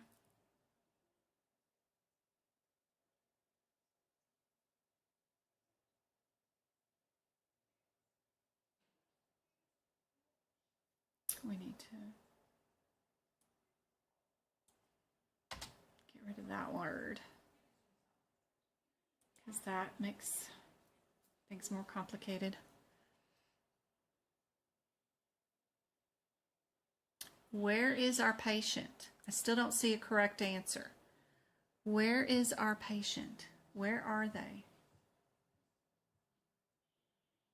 They are in a nursing facility, but who's seeing the patient?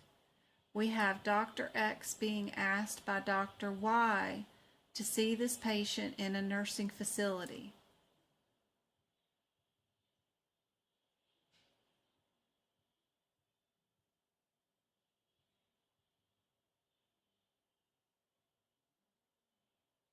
We know we're not admit and discharge in same day. We know that this doctor is not the admitting doctor for the nursing facility and is not managing the patient's overall care in the nursing facility. So you know you can't code A either. Would this be Dr. X's office consultation, or would it be a hospital consultation?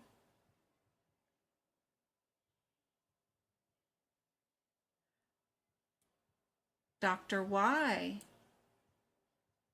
oh no, Dr. X is the one who is in charge of her nursing facility overall comorbidities. Dr. Y is the specialist who's coming in only to look at this ulcer, not to deal with any of her, anything else that's going on, right? She's got altered mental status, she's got UTIs, she may even have even more stuff going on. Who knows? We have to treat and get her under control with her UTI before we can even deal with her ulcer anyway.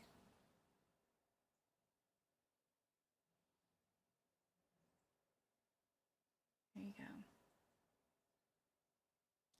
Since this is not in Dr. Y's regular office that he owns and pays the lights for, we know we're not going to bill C. Yep, that this will be an inpatient consultation.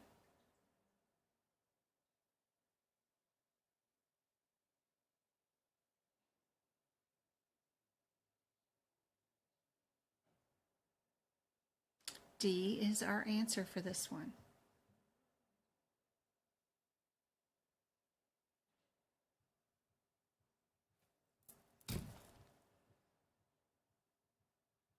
We have a nurse visit, a minimal visit, down twice, and we have a procedure. What did we do today, and what are we going to code?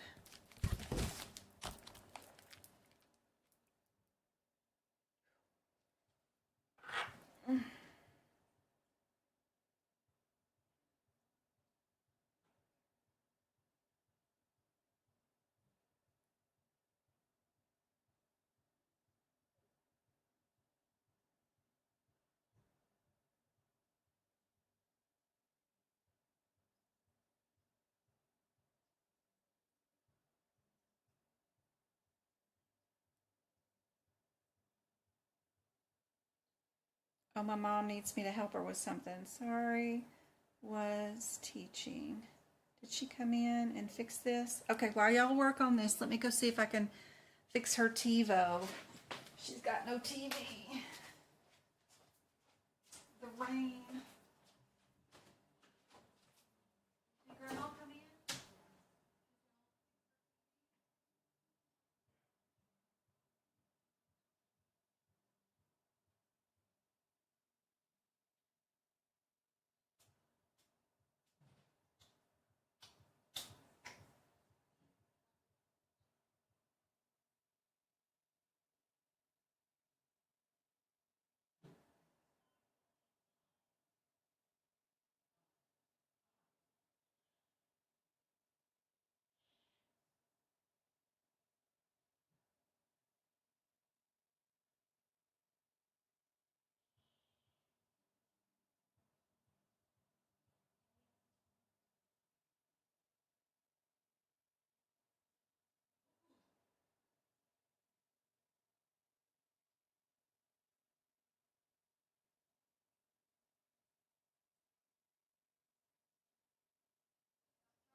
Okay, sorry guys. Probably the rain knocked out her TV or something. I rebooted the TiVo system for her. I hope that helps. Sorry guys. All right, did everybody get this answer right? You guys who have been with me should know that what was the patient scheduled for?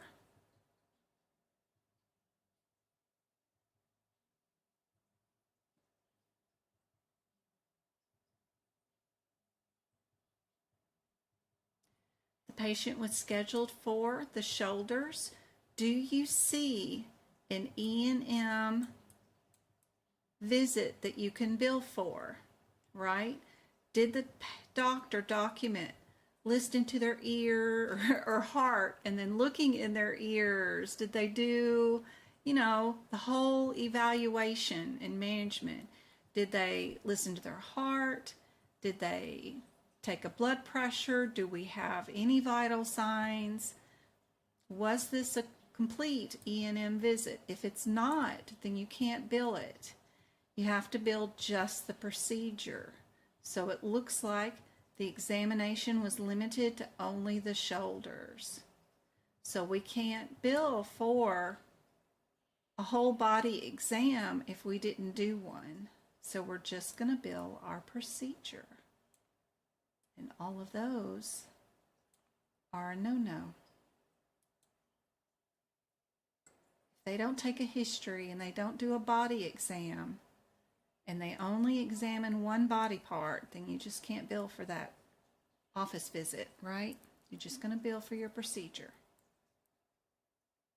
That will be on your medical coding exam.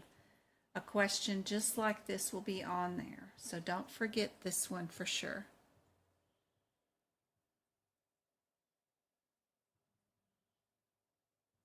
Perfect. Good job. Good explanation, Sunday Mom. I like that. All right. What header is 99221?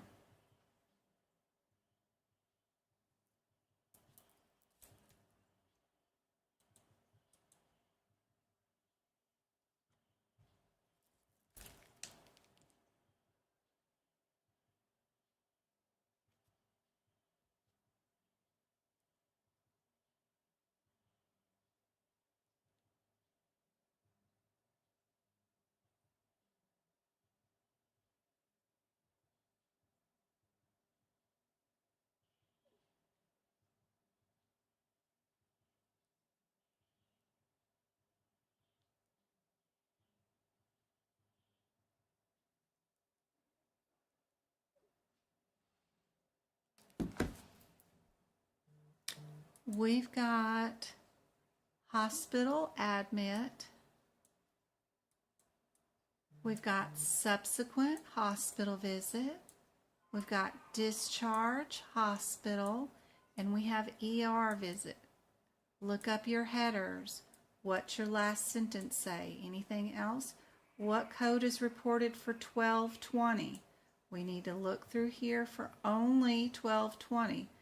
1220, during the hospital stay, patient did what? Blah, blah, blah, blah, blah.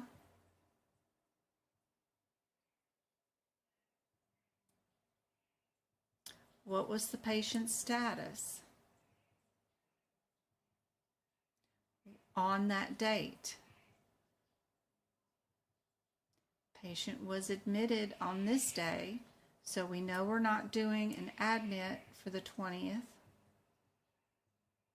Did we discharge the patient that day?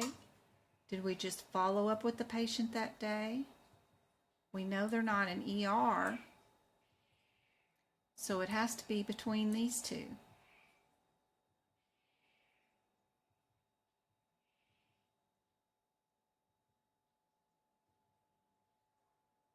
Good night, Jamie. I'm almost done here.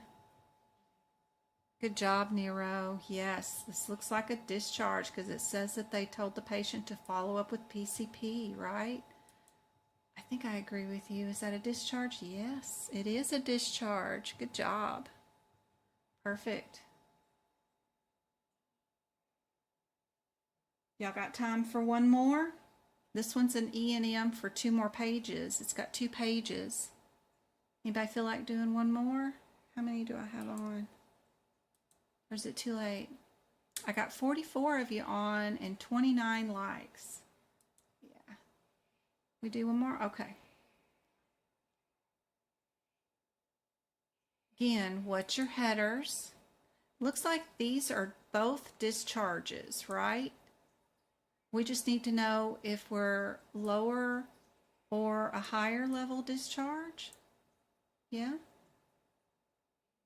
First, figure that out, the first code, and then you can decide if you're going to have 1 or 2 codes. What's our last sentence? Let's go see. I think this one's got 2 pages. Yep. What's this one say? What's the appropriate evaluation management for this visit?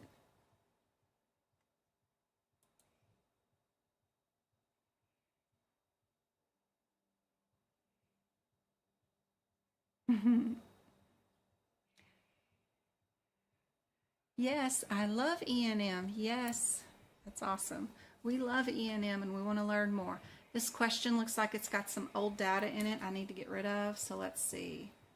I need to fix this. A history was done and with exam. And it was moderate complexity for what? Okay,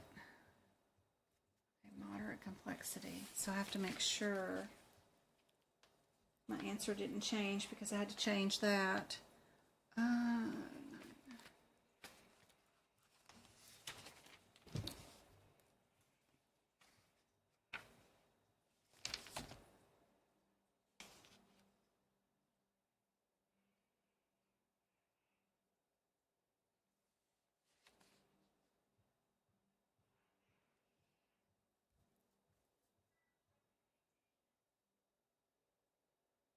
45 minutes, discharge 9923 238 23. Yep. If we have 30 minutes on 38 and then 39 is an additional 30 minutes, what do we bill for 45 minutes? Which is more than 38, but not as much as could be needed for 39. Which discharge do you bill?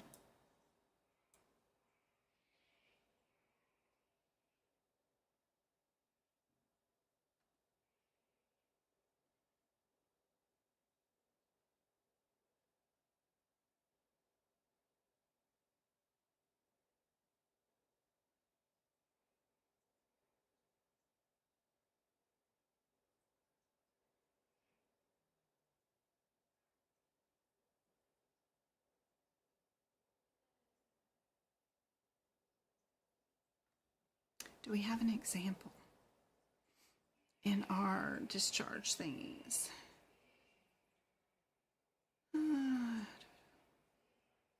Where is 3.9? 3.9, qualified physician. Do we have an example? I like it when they have bull charts beside us. No.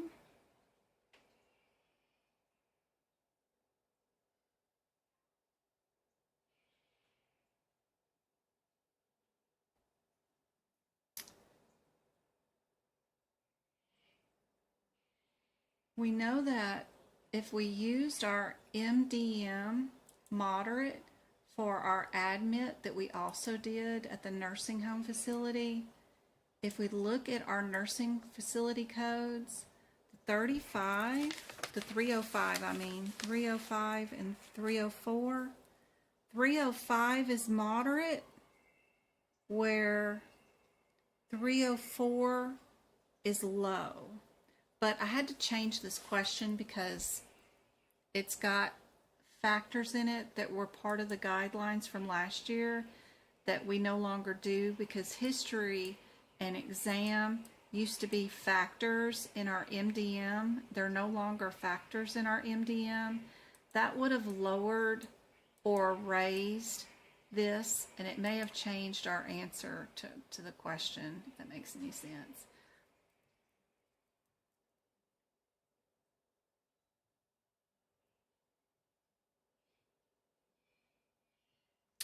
Because of that, I'm going to have to change this, because our detailed history and our exam being low brought down our moderate to a low, but you would have had to have known to go through that and get rid of that moderate, and we don't do that anymore. They made E&M easier.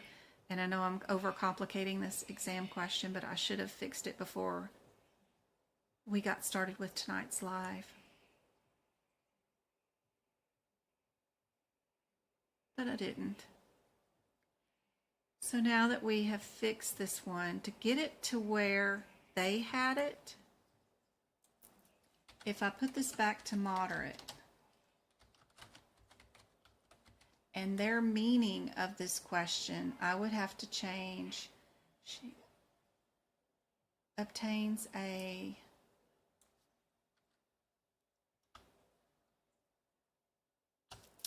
what's our data?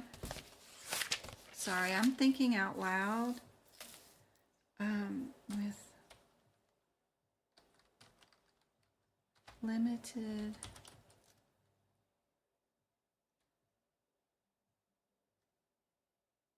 and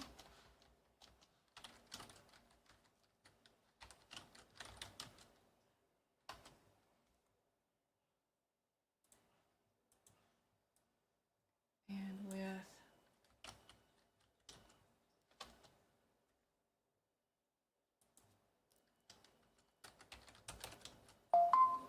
being limited,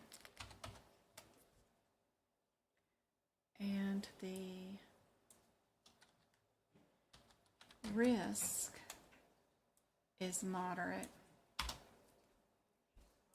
Okay, so now the question reflects what it was intended to do, was to have you take all three components of the MDM and figure it out. If your risk is moderate and your data is limited and your problem list was low, you have to have 2 of 3 to match. You know that your nursing admit would have had to have been low. And that was the thing that they were wanting to see if you could figure out, is if you would not pay attention to that moderate, that you would do the math, sorta is what I call it, involved in figuring out what your overall MDM was in this question to get to the 04 for the nursing home visit.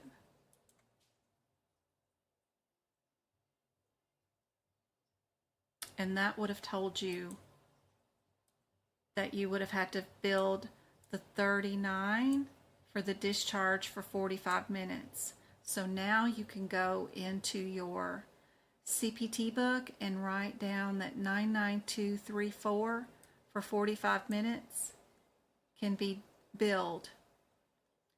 Now you know what AAPC wants is the answer when you have 45-minute discharge. When this is supposed to be 30 minutes and this is supposed to be an hour.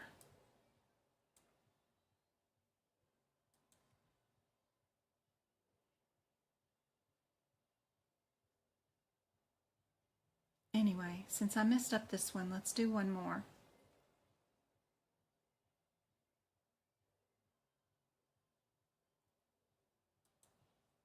All right, we've got admit hospital. We've got ER. We've got consultation and another ER. What's our last sentence? What is our patient status? Where are they right now? You guys can do this one for sure. You're welcome. You're welcome. You're taking your test tomorrow, Consuela. Remember, nobody gets a consult. Everybody's a new patient. Don't forget about a few little things. Let's see.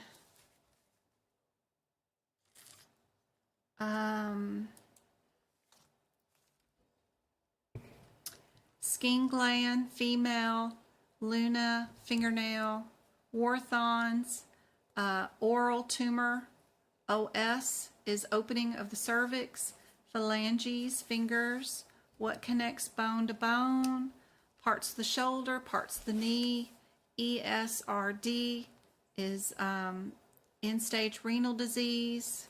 Be sure to know those things. If you have an adverse reaction, the 6th digit will always be a 5 in the ICD-10 answer. 114 CPT code is benign. 116 is malignant. Trick is hair. Natural births always have the 9-4 as the 2nd and 3rd digits. If a fracture is compound, it's always coded as an open fracture. Be sure you know what each letter of HIPAA stands for and what each letter of NCCI stands for.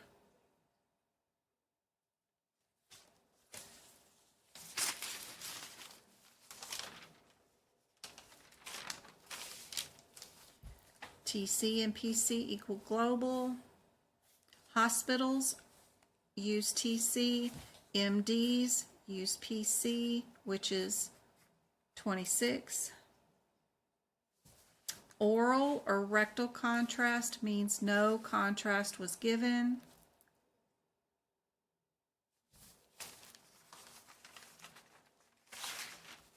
What else do I have? Anything else?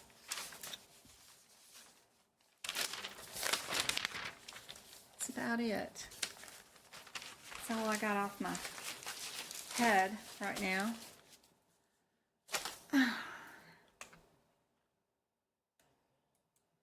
What did you guys get for this question?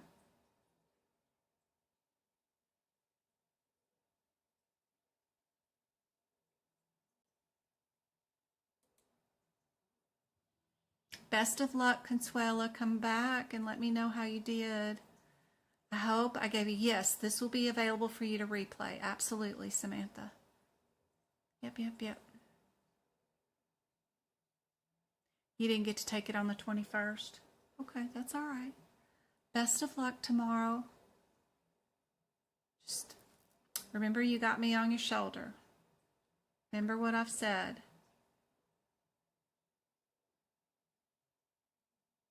Where's our patient? Yeah, she is in the ER. She was sent home with ice packs and told to take some over-the-counter meds. So we know we can get rid of the consultation. We can get rid of the admit code. Is she a level 4 or would she be a level 2? She is an injury.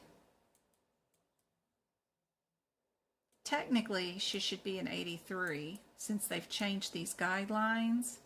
I need to update this question also because an 82 would be minimal, which would be like a bee sting or something, but an injury should technically be an 83, but I need to update this question.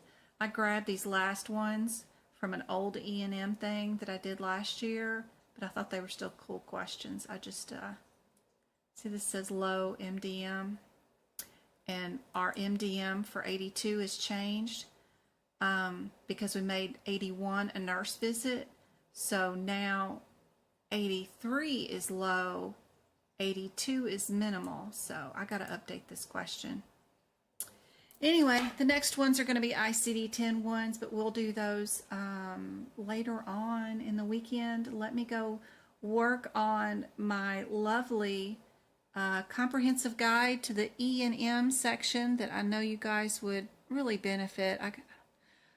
I'm just too much of an auditor to let go of some stuff and just hope that you guys like it, but I think this will be super helpful for you guys. I've got one of these data sheets for the problem list and one for the risk, and this would be super helpful for you guys. So I just need to finish it. Right now, it's still sitting at 7,000 words, 112 pages long. Oh God, yeah, I need to finish this. It just may be too much. I don't know,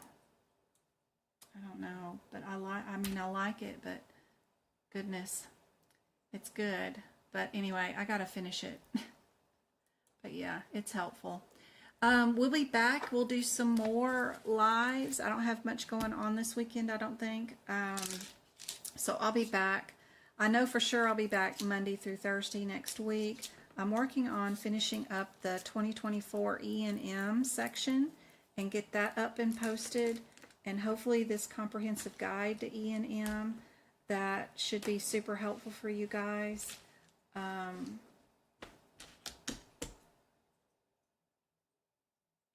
please, please, please join our Discord group. Please don't forget to hit that subscribe button because I'm trying to get to 100,000 subscribers on YouTube. That's just free. Just hit the subscribe button. Super easy. And thank you so much for everybody that donated all the money to the baby boxes so we can get one built in Arizona. That's so nice of you guys from last Tuesday. And my cousin started chemotherapy and radiation, and he's almost got all of his motor functions back from his brain surgery, removing that tumor. I have a cousin who's 41 who is a police officer in Tulsa, him and his wife both, and he's got brain cancer right now. So I appreciate all you guys. He's my baby cousin. He's the baby of all of us. Kids born to my mom's siblings. So I appreciate everybody's positive thoughts sent his way. That's all I want is just positive thoughts. Energy sent his way. Appreciate it. He's doing well. He's not really had a lot of side effects from the chemotherapy and radiation right now, so that's great. And Travi and James are doing great. They've got some sort of formal ball coming up soon. And then a basketball game next week that will finish up Travis's cheer season until cheer camp. James is trying out Monday for baseball team. So we'll wish him luck on Monday trying out for the baseball team. He did it last year for junior high, so hopefully he'll make the high school team. But that's about all that's going on with us. I hope you guys are doing great. I hope everything's happening it's positive for you guys. I hope it's not too stressful. And I love you guys. I hope to see you guys on my next lives. Look for me on TikTok, you know, Friday, Saturday, and Sunday. We'll do a workshop in February. I'm thinking about doing one the 18th. So let me know if there's any holidays or anything I need to know about that weekend. But I'm thinking about the 18th. And